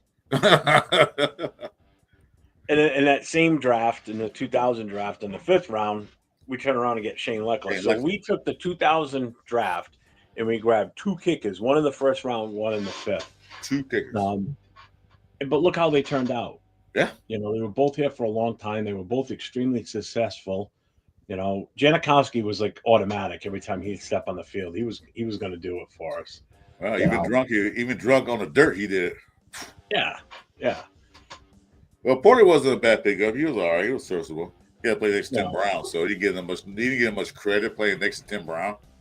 But he did his job. Yeah. So in the 2000s, it was just basically you could just label it as like pure drafting chaos, if you want to say. There was three guys. There was three guys there that were, did their jobs, but the rest were like, mediocre. So like you've heard of legendary draft picks, good legendary. Then there's legendary bad picks. So just in the 2000s alone, we've got four that I'm just going to quickly highlight, and then we'll get to them further on. So 2007, you had Jamarcus Russell, one of the worst picks in the Raider history. You have to say 2009 in the first round, you had Darius Hayward-Bay. Okay, picked over Michael Crabtree on top of that. Yeah. Fabian Washington in 05, another first rounder, picked before Aaron Rodgers. Mm-hmm. Robert Gallery in 2004, second pick overall, failed. Granted, he played with us for a little while. He saw some limited success, but then he wasn't like a legit bust like Jamarcus Russell, but it was still bad. It was still bad. It was horrible. But what he was touted to come in and do, it turned to shit pretty fast.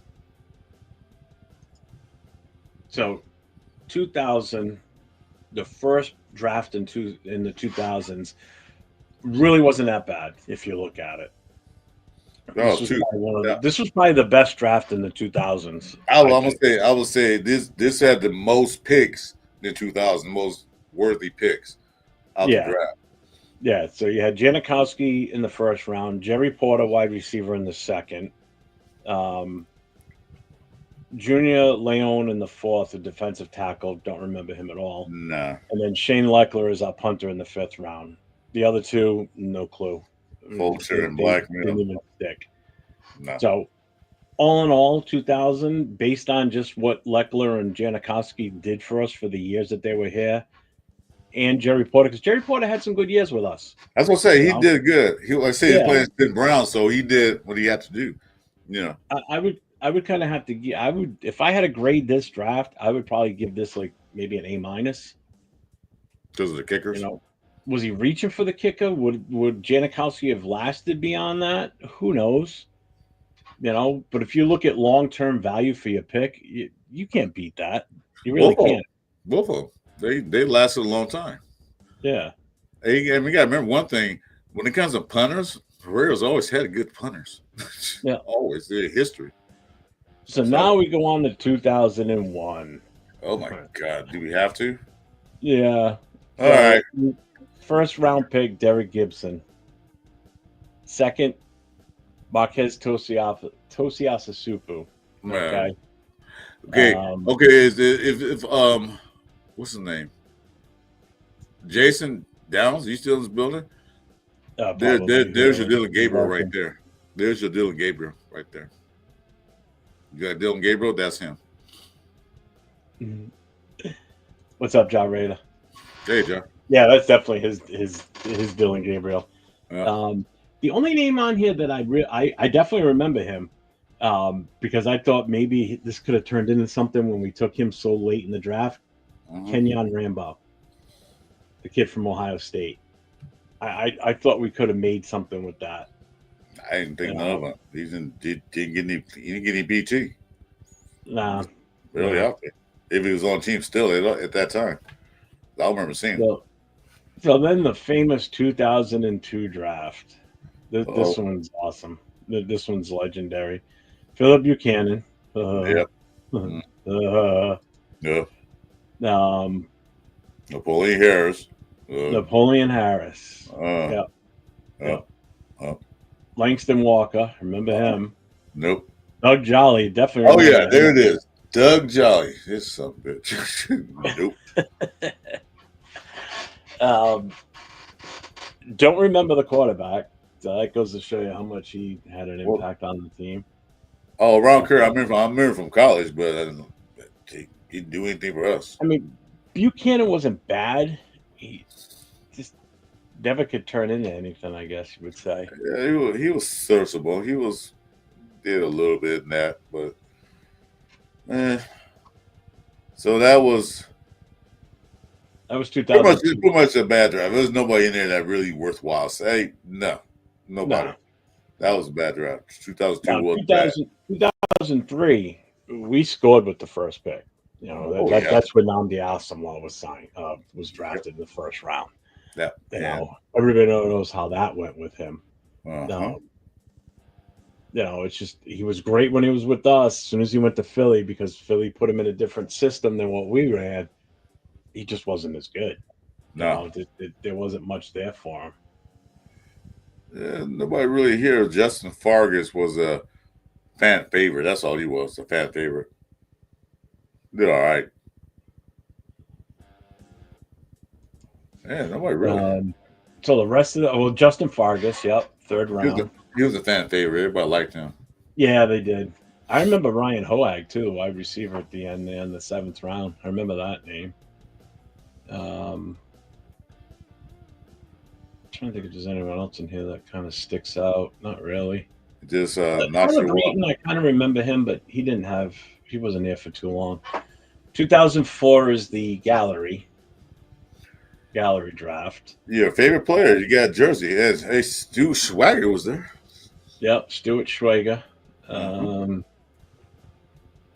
He was good. He was great. I don't see anybody else in here. Nah. 2005, there it is, the Fabian Washington draft. Yay. Yeah, pissed Well, everybody we off. could have had Aaron Rodgers at that point, but Pissed nope, everybody off. pissed that one away. Uh-huh. And he didn't turn out to be nothing anyway. Yeah, Stanford route wasn't that bad. I remember him. Kurt Morrison did okay, but he wasn't Chris like Morrison was good. Yeah.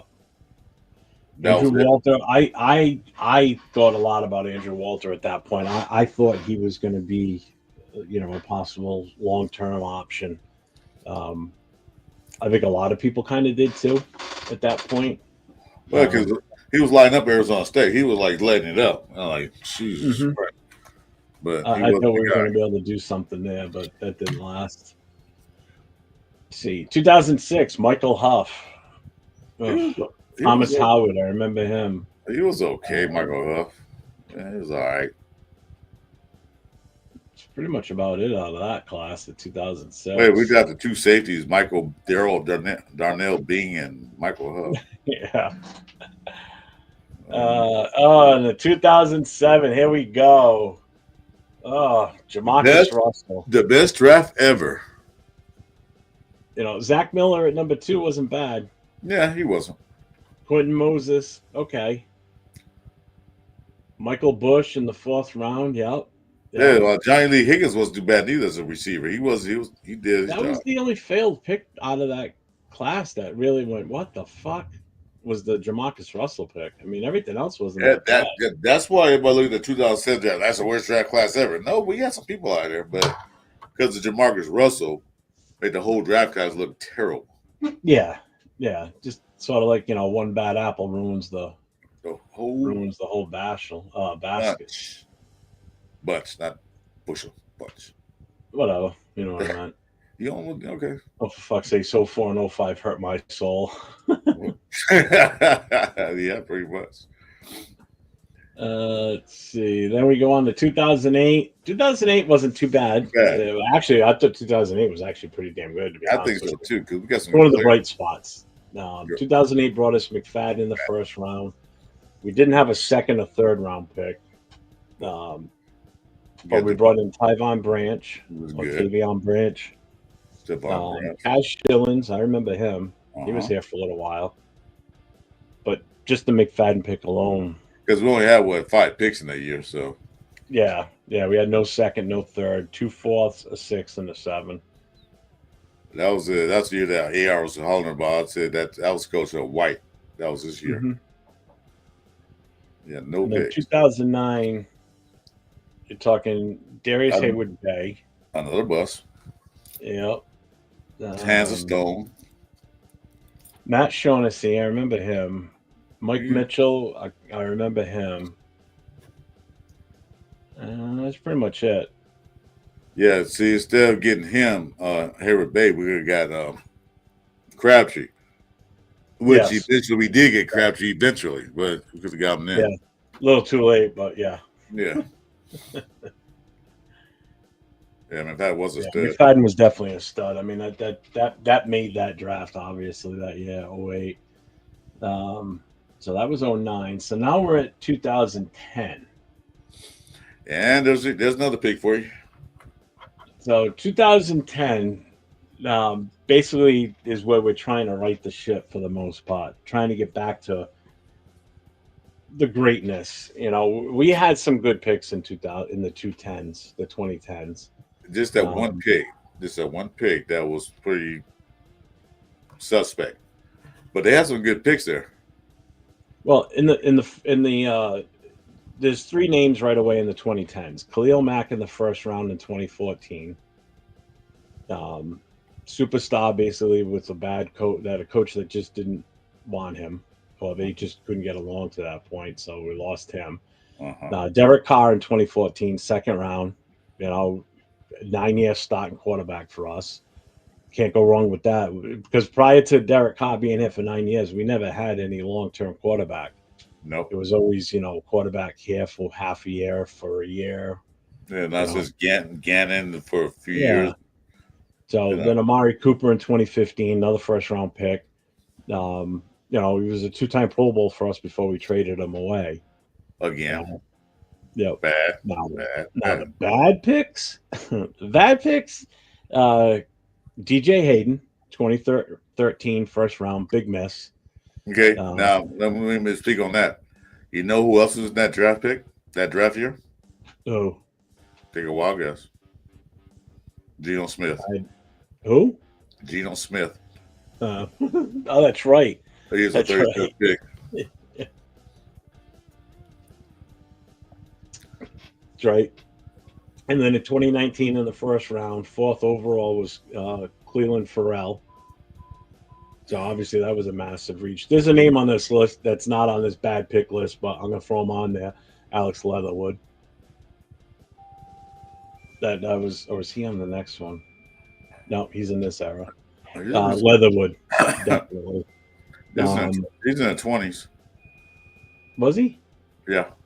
Yeah. All right. Well, we'll get to either way. He's still up there anyway. He's still one of the worst picks ever. Oh, we'll get to him because he was in the 20s. And then he was yeah, he's in the 21. So we ain't got to the 20s yet. And then Garyon Connolly, 2017 first round cornerback. So there was some definitely bright spots, but not enough to fully get us back on top where we needed to be for that era. No. So by the way, if we look at the 2010, you're talking Rolando McClain. Ugh. One of the worst linebackers that I think we ever had. Bruce Campbell, as Al likes to say, that's the guy that was the tackle. No, the pro day highlight reel. He had a huge pro day. I mean, not pro day, combine, and he jumped up in the rankings, and we took him. Besides, McClain, Lamar Houston wasn't a bad D tackle. No, Lamar Houston was good. Bill here was definitely a good tackle. Belder was good, yes. Yes. But they called him the Hulk. He was huge. You big guys. He was fucking massive. Jacoby Ford was good too. Oh yeah, I forgot about Wait, was he in that? No, he's not his draft. Yeah. Oh yeah, yes. 4B right after Campbell. Jacoby, great punt. Man, kick off. I mean, 2010 wasn't that bad except for McClain, and Campbell was a bust. Yeah. He didn't live up to nowhere near the hype. So 2011, not a bad start with Stefan Wisniewski. I Yeah. thought the kid was good. You know, um, then you look through the rest of this list. Demarcus Van Dyke. I don't remember him doing much with us. Taiwan Jones was here for a little while. I remember him. Everybody liked him. He was another fan favorite. Yeah, he was. Yeah. Um, And Allsbury, he was a good receiver at USC, but didn't turn out to be nothing here. Now, Chimdi Chekwa, I think he was here for a little while, if I'm not mistaken, because that name sounds so familiar, like he was a mainstay for a while. Denarius Moore is another name that sticks out. The 2011 was okay. Um, It wasn't a dive. It wasn't. no, no. They got some I mean, serviceable. plus we didn't have a first round pick, so that hurts too.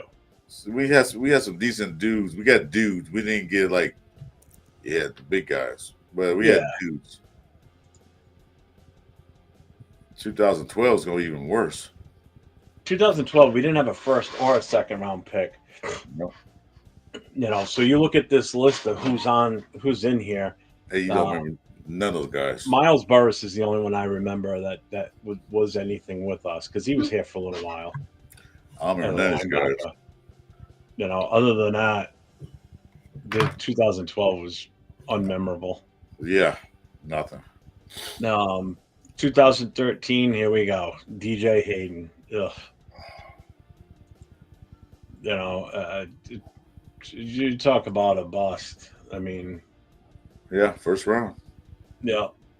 Menelik Watson, I remember him. I remember Watson. Neil Moore, I definitely remember him. Yeah. He was with us for a while. Tyler Wilson, no. Yeah, I remember Wilson. Yeah. He And then never started. But look in he the played. sixth round. Latavius Murray. Yeah. I think he just retired. Or he's still a free agent. I know he's still out there. Huh. Or I think he was still playing, or he's still on a roster last year. Well, remember, he never played full season because he always hurt. So Yeah. But I liked him. I did like him a little, Yeah, I was mad when he left, but he didn't play that much. So No. I remember Rivera too, the tight end. I remember him being here for a little while. this is the best A thing little about while, him. meaning like a year or two. I don't. The other know best what- thing about him in Oakland about his sister and all that stuff. He's trying to catch a pass. They'll show the camera in Oakland Center, show his sister, and everybody was cheering every time. Oh, really? Yeah. Oh, You're talking about for Rivera? yeah. Oh, no shit. Mhm. That's cool. It wasn't a sting, it was saying though, but that was the thing. He's telling me to catch the ball. He catch a 5-yard pass. It showed him. I'm like, come on. Yeah, that gets to be a little much, I guess. So in 2014, Khalil Mack. I mean, Bonafide made that draft awesome itself. I mean, you brought in him and That- the pack. Was one of our better drafts. Look what we got. Yeah, Gabe Jackson in that mix too. Justin Ellis. Yeah. So I mean, we had some good picks in the 2014. Obviously the first three, I would say. First four. most I part. give Jack Ellis did good when he was there. Yeah, he wasn't just star of the defensive line, but he did his job.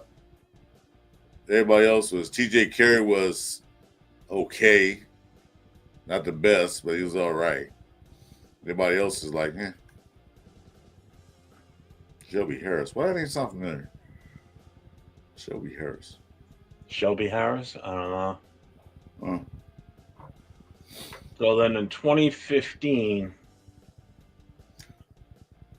you had Amari Cooper, And who that's was it. okay while he was here with us. It just the relationship soured. I mean, he had some good years while he was here with Derek Carr. I think he was unhappy because he stopped going after balls, stopped catching them. Something made him unhappy. I don't know what it was. The coaching, the ownership, I don't know what was Yeah. something like that. They had Mario Edwards as the defensive end. Yeah. Walford tight end, I remember him. Definitely John Feliciano. I remember Oh. him for sure. He was here for a little bit. Yeah. I don't think any of the other ones really stick out to me, do they? To you? Not really.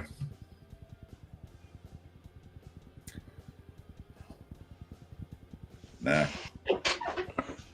So that's 2015. 2016, Was a bus all the way down the board.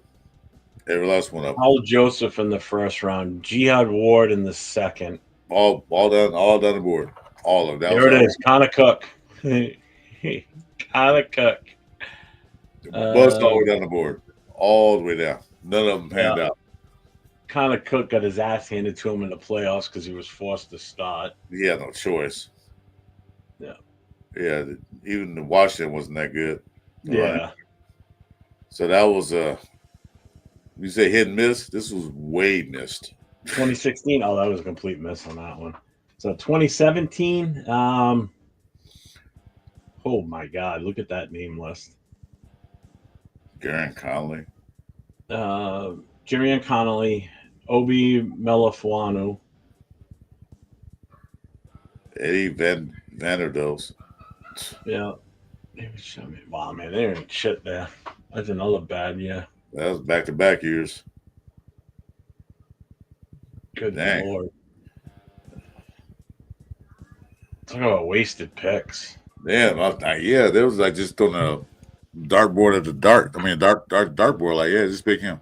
So in 2018, Colt Miller, first round. Obviously, that was a good pick. He's still there with us, even though there's rumblings right now. Arden Key, he's gone. PJ Hall was that little bowling ball that amounted to anything. Yeah. Brandon Parker to me was good sometimes he's not, and I don't know what happened to him. He was like he was serviceable.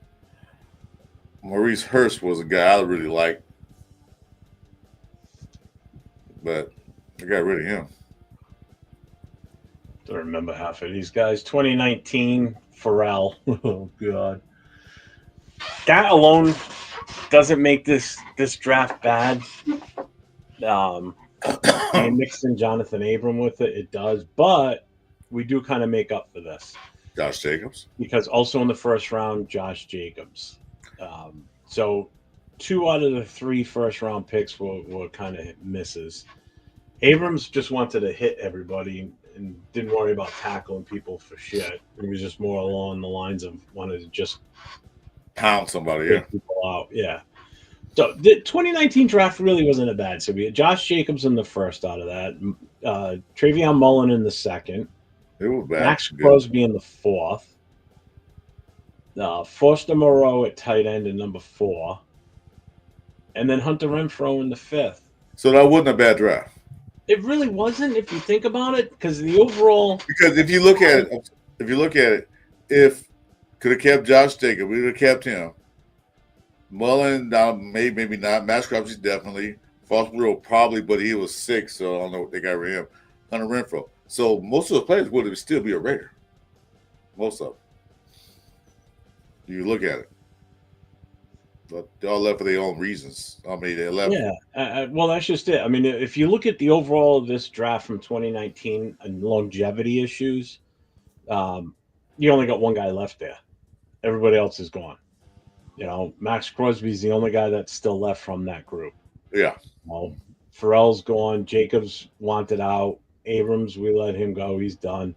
But Jacobs didn't want out. Is that the Is didn't want to pay him? That's all. Well, yeah, but he didn't want to be here if he wasn't going to get paid. Right. You know, there's that. You know, then Foster Moreau. You know, he left. He ended up going to New Orleans. Hunter Renfrow. Basically, we just didn't re-sign him when he hit free agency, and we just never brought him back yet. You know, so longevity, Max is the only one that's still here from the start. Yeah. You know, so now we roll into the 2020s, and then this is where we'll end it here. So 2020s, you know, Max Crosby, yeah, he was drafted in 2019, but he played in 2020. Same thing with Hunter Renfrow, drafted in 2019, played in the 2020s. Michael Mayer, 2023 draft pick. You know, his future looks good. You know, provided his other issue is taken care of. So far in the 2020 2020s, what was we're in 2020. You're still in 19. we're in 2020s. Uh, These are everybody. guys that were drafted in 2019, but they played in the 2020s. Oh, okay. Yeah, I was saying the draft pick 2020. All of them are gone. Everybody, nobody there. Every last one of them. Yeah, Nobody. yeah. So in 2023 was Aiden O'Connell too. So I mean, we don't know what's going to happen with him yet. So the book's not closed on him as of right now. Oh, okay, I You know, see. Oh, you go 2020 review. Okay, yeah, I see then. Yeah, we had some you know, hits in the 2020s. We had some good. but then we had some bad ones too, mostly because of off-field stuff. So Henry Ruggs, obviously, 2020 first round pick, tragedy off-field. Damon Arnett, his Stupid. legal issues plus the video No, shit. he's been an idiot. He was basically an idiot. That's what Yeah, he was. for the most part. Now the next guy, Lynn Bowden Jr., didn't make it out the OTAs. Yeah. He got cut like why? Brian Edwards was supposed to be that big receiver, like it was comparing him to Megatron. Trying to compare like Megatron. He was a big receiver, couldn't catch the ball for shit. Tan Muse was a safety compared to linebacker. Simpson couldn't block for to save his life, and Meek Robinson was the only one that was still there that to last year, even before last. Was it last year we traded him? Oh, 11 go? Who? And Meek Robinson. That was 2 years ago. Or yeah, last year. That wasn't last year. I think it was 2 years ago. He went to Detroit, yeah. And we So got him late too. We got him in the fourth round in 2020. yeah. You know, that's only He was our last pick. So yeah. So I mean, yeah, 2020 you had Henry Ruggs and Arnett both in the first round, both not on the team, like you said. Braylon Edwards, wide receiver, he wasn't bad. I thought he was okay. yeah, but they Um, expect to be the next Megatron, but well, that's just it too. yeah, to win. You know, and then Amik Robinson, like you said, I mean, so 2020 was painful, Yeah. but I think 2021 was probably so far one of the worst in the 2020s. First round Leatherwood, what a grab! I mean, what a No, reach. actually, that's the only one. If you look at the list, most of those guys did okay. Two of them, maybe Yeah, three, did yeah, okay. yeah. Because you But got when you miss on first round so bad, like in 2020, and then in 2021, see, 2020 wasn't a miss on talent though. That's the difference. That was uh, off field, dumb, stupid shit. Their talent alone would have still had them on this team. because Ruggs was Ruggs for sure. Arnett, maybe. no, because he had issues on the practice field too. So Who? Arnett? yeah, Arnett, he had Yeah. issues on the practice But field. Ruggs still probably would have been here. Yeah, he was Definitely. there. He It was. wasn't talent issues. Leatherwood was a talent issue. That was just bad on our part, evaluating his talent ability, his ability to, perform at the pro level. So first round wasted pick on him. Yep. The rest of the draft, yeah, I agree with you. You had Trevion More Mooring in the second round. Third Coons. round is Kuntz. Diablo Third was round's Diablo. nah. He's gone now. Fifth round, Nate Hobbs. He's gone also. Uh, You know, so yeah, Morrissey's not even on the roster. So take Leatherwood out of that. It's not bad. It's a good draft. it's not bad. You know, Maybe if you want to take Diablo about his performance, he did good at certain times. Sometimes he didn't, but he wasn't a bad player. yeah. But yeah, other than that, Leatherwood. That, like I said, it's those picks that mess the whole. Oh God, makes the whole draft up. Oh, Yeah. shit. And then we go to 2022. This is the McDummy era. Yeah. So 2022, we had no first round, no second round. So our first pick is a third round pick, and we take Parham. Ugh. Follow that up with Zamir White, Uh-huh. Matthew Butler. Don't forget Neil Farrell. followed by Matthew Butler, Thea Mumford, and Britton Brown. I don't know if he's on a team or not. I think he is. Yeah. No, because you would have heard of that name. I don't think he's anywhere near this roster at all. So 2022, first two picks, fail. That's my opinion. I don't like Zaman. I definitely don't like you. Everybody knows my take on Parham. So Yeah, Butler's still there, so they signed him. They gave him another contract, so we'll see how he turns out this year. yeah.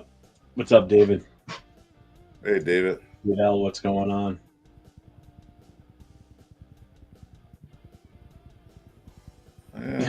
Yeah, fucking Berline. So in 2023, 2023, first round pick, Tyree Wilson. Nope.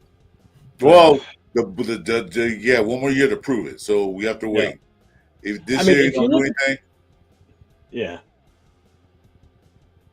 If you look overall on this draft class from 2023, it's not bad.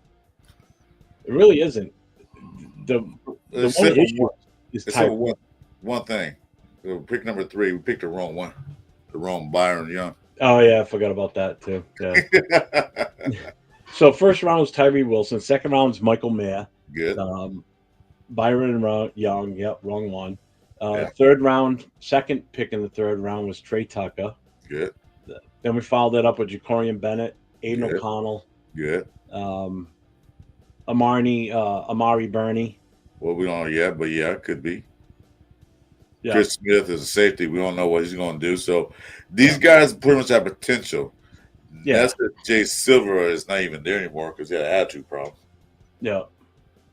So 2023 wasn't that bad except for Tyree. Tyree was the issue. Mm-hmm. You know. That's the shitty part. So now we look at the very last draft. Because look at that draft, most of those guys are still there, except for Byron Young and Devonshire is still there, isn't he? And the 2023 draft. Oh, 2023. I'm sorry, I scooped ahead. Yeah, no, Byron. The only person not there is Byron Young. Well, Byron Young, no, he's gone. And so most of them still there. Anyway, this is the last. This is the last of the make dummies picks. No, this is the Tom Peduscos. That's right. This is Tom Peduscos. The 2023? 2023 was make dummies. 2024 was last of the. That's the last. So 2024 draft is the one that we just most recently had. So 2024, I think everybody's extremely happy with that one. Yeah. As everybody knows, potential future Hall of Famer and Brock Bowers. You know, if he keeps doing what he's doing for his entire career, that's where he's going to be. So Brock Bowers in the first, followed up in the second round with Jackson Powers Johnson. Awesome. Third round, DJ Glaze. So those 3 first-round picks right there hit on all 3 of them. And they're all starters. And they're all starters. All starters, all extremely valuable at their positions and good at their positions. You can't ask for anything more than that in the first 3 picks in a draft. No. Because anything beyond that, it's kind of more of a crapshoot because the talent thins out. Right. But you can get guys like this in the first 3 rounds, and especially the first round, with our history of being so bad at first-round picks, to finally hit on one like that, that's huge. That's fucking huge. That's it's not quite up there, but it's almost like a Charles Woodson pick. It's not that up there, but it's almost like a Charles Woodson pick. Like, but we didn't know about that. Brock Bowers, everybody was shocked. And I was shocked we picked him. But I also was shocked that he fell so far down the draft. I was shocked that he fell so far because I knew who he was. I knew what type of player he was. I was shocked that he fell to us. So when we picked him, I was shocked. Was I shocked by what he did during the season? No. Did I expect him to do what he did during the season? You know, the amount of catches and everything? No. I expected more tight ends. I mean, more touchdowns because I thought he'd be used more on the red zone options. But it just didn't work out, you know, that he got those red zone targets. And it wasn't his fault. It's just the way the offense was set up. Yeah. So I knew what we were getting. That's why when we grabbed him, I was extremely happy. I was like, "Are you shitting me? We got a I top was 5 talent that fell to number 13.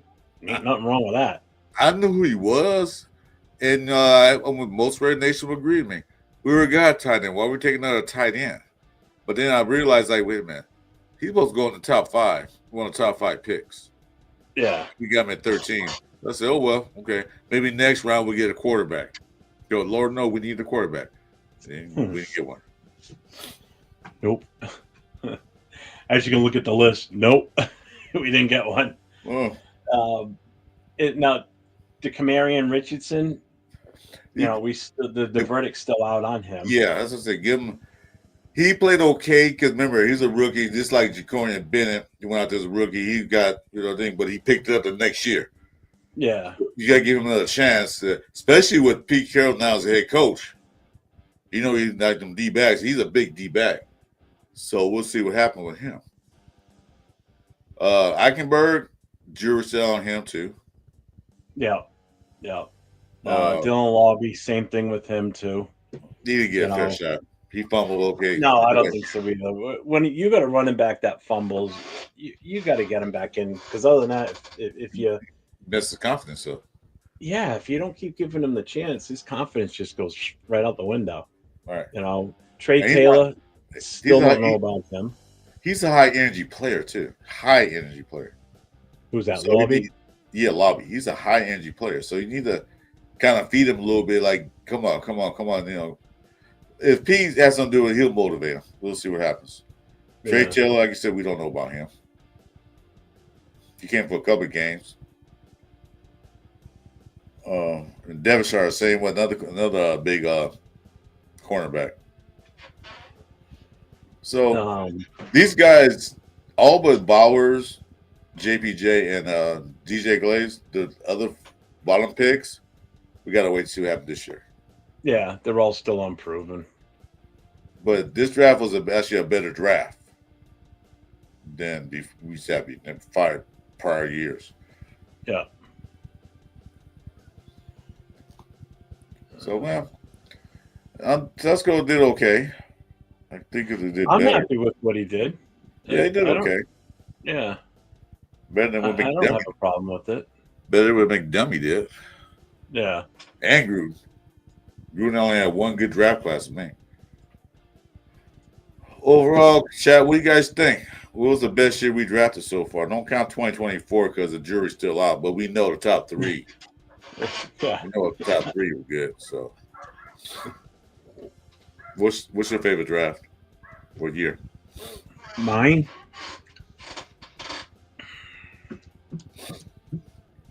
Even though I wasn't really paying attention much when I was that age,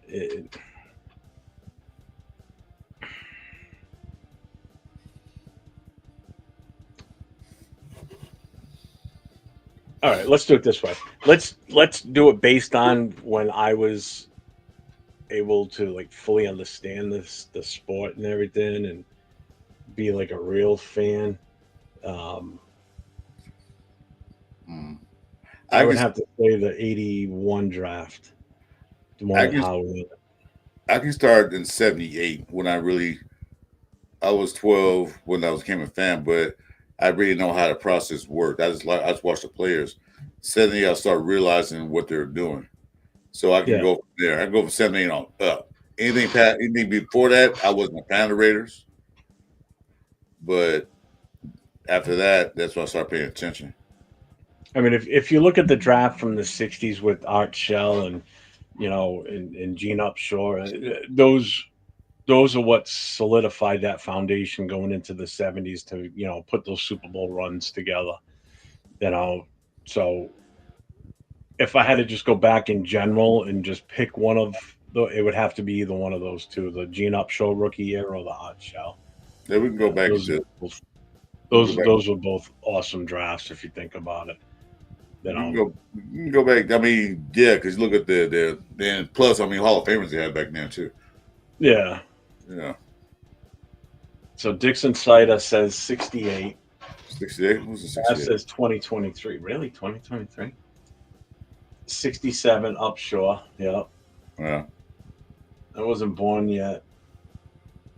I wasn't nearly born yet. Ones I was alive for probably the mock draft. I was born, but I was a What's up, wee Matt bit. Barnes? I was a wee bit lad.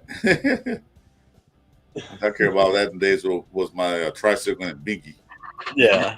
I mean, it just goes to show you through the years, we've had some really good drafts, and we've had some really shitty drafts. So, I mean, you take the Well, good with the bad. You have to. Every team has their bad years. Every team yeah, has their really good years. everybody don't hit on draft all the time. It's just one of those things. No, no, the draft is luck of the draw, man. You know, you don't fully know what you're getting for a player when you draft them until you put them into your system and you try testing them out and then see where they go. There's some players, first round or not, just don't make it. You know, I mean, look at some of the overall busts from years ago, like Tony Mandarich. You know, probably one of the biggest busts in the history of Bust the in NFL. history. There he was. You He was know, I probably mean, the best lineman of all time. yeah. You know, Brian Bosworth, another one.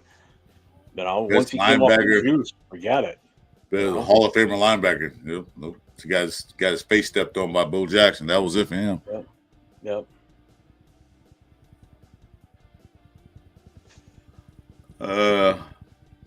Let's see. I like the Tim Brown, Terry McDaniel first rounders draft. Great Raiders. Yeah, that was a good one too. The '88 draft. Fuck yeah.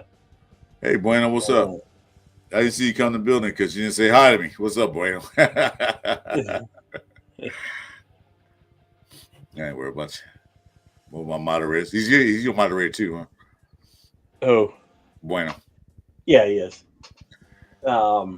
Memphis Showbook fan says, "How come Buffalo Bills are great, but Raiders always stink?" Well, let's talk about that record since he brought it up.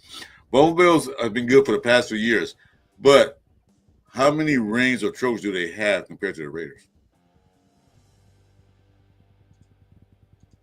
It's kind of quiet. Nobody answered the question.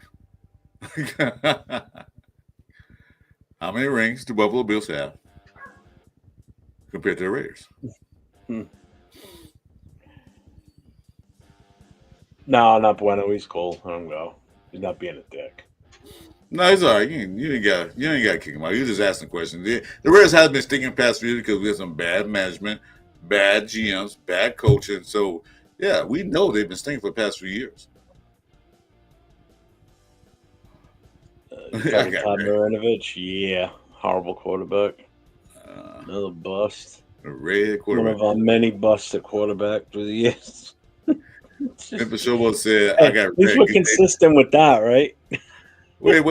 Memphis Showboats don't leave yet. Then they get wrecked. We're just asking a factual question. You can ask the White Raiders thing and we told you, but don't get hurt. But that's fine. Anyway, yeah, we had some good picks. This last pick, the first three, I hope we succeed in doing that same kind of deal. It ain't gonna be the first three, but at least three we get 9 picks. At least 4 out of 9 picks will be good. That's what I'm looking at. Yeah, we know. And one of those Super Bowls they beat Raiders 50 what 4 to whooped our ass. Thanks, Memphis. Same to you. Thanks, Memphis. So, We should have best in the draft too. I think on that note, we're at just over 2 hours. Yeah. We've gone through all the drafts through the years. I hope everybody enjoyed this. A little bit of the history on the good picks, bad picks for the Raiders through the years, the major busts, the good shit. Oh yeah, I got no. You got anything? You got something going on tomorrow, right? I got Sunday morning with Radio Nation Jason. Okay. Tomorrow morning, special guest. All right. Make sure everybody checks out Chris for Raiders. If you're not subscribed to his channel, go subscribe to his channel. Hit that notification so you can check out the show tomorrow morning with him and Raider Nation Jason. 10 o'clock. This is 401 Raider Jeff. If you're not subscribed, go ahead and hit that subscription, hit that notification. Every week, Chris and I are here on Saturday nights doing this show, Last Call. I don't know. What are we going to do next? What? I was going to ask the same question. Next week can be post-draft Well, they're still drafting Saturday, right? Yeah, But, so you know Friday. what? I think we're not gonna have a show next Saturday. It'll be all incorporated into the draft show that we're gonna be doing for those 3 days. Okay, So that's we fine. will not be on for the last call next Saturday night. We're gonna Well, just be on we'll probably be doing on. draft coverage. Yeah, we'll So be on. Yeah, we'll be back in 2 weeks with the last call. yeah. So what's up, Hey, so, Jess? Just hey, in it's time, fine. Jess. We're signing off. Yeah, always good timing, Perfect Jeff. timing. Good timing. Comes in at the end, says something like he's been here all the time. Hi. I've been watching. I didn't say nothing. My keyboard didn't work. Good All night, right. Ray. Good night, Ray. Good night, Rated 24 Nation. All right, everybody. You got anything else, Chris? No, but that's it. Tomorrow, 10 o'clock in the morning, Pacific time. Me and Ray next to Jason. All right, well, happy Easter to everybody tomorrow. Oh, that's right. Enjoy Tomorrow your day is with family. If you spend it with family, enjoy. Have a good day. Hopefully the weather's good where you guys are. And thank you, everybody, for tuning in. We appreciate you. Thank you Thank you very for much. your support. Navman, thank you for your super chat. Appreciate it, brother. And everybody stay safe. Mm-hmm. Go Raiders. Go Raiders.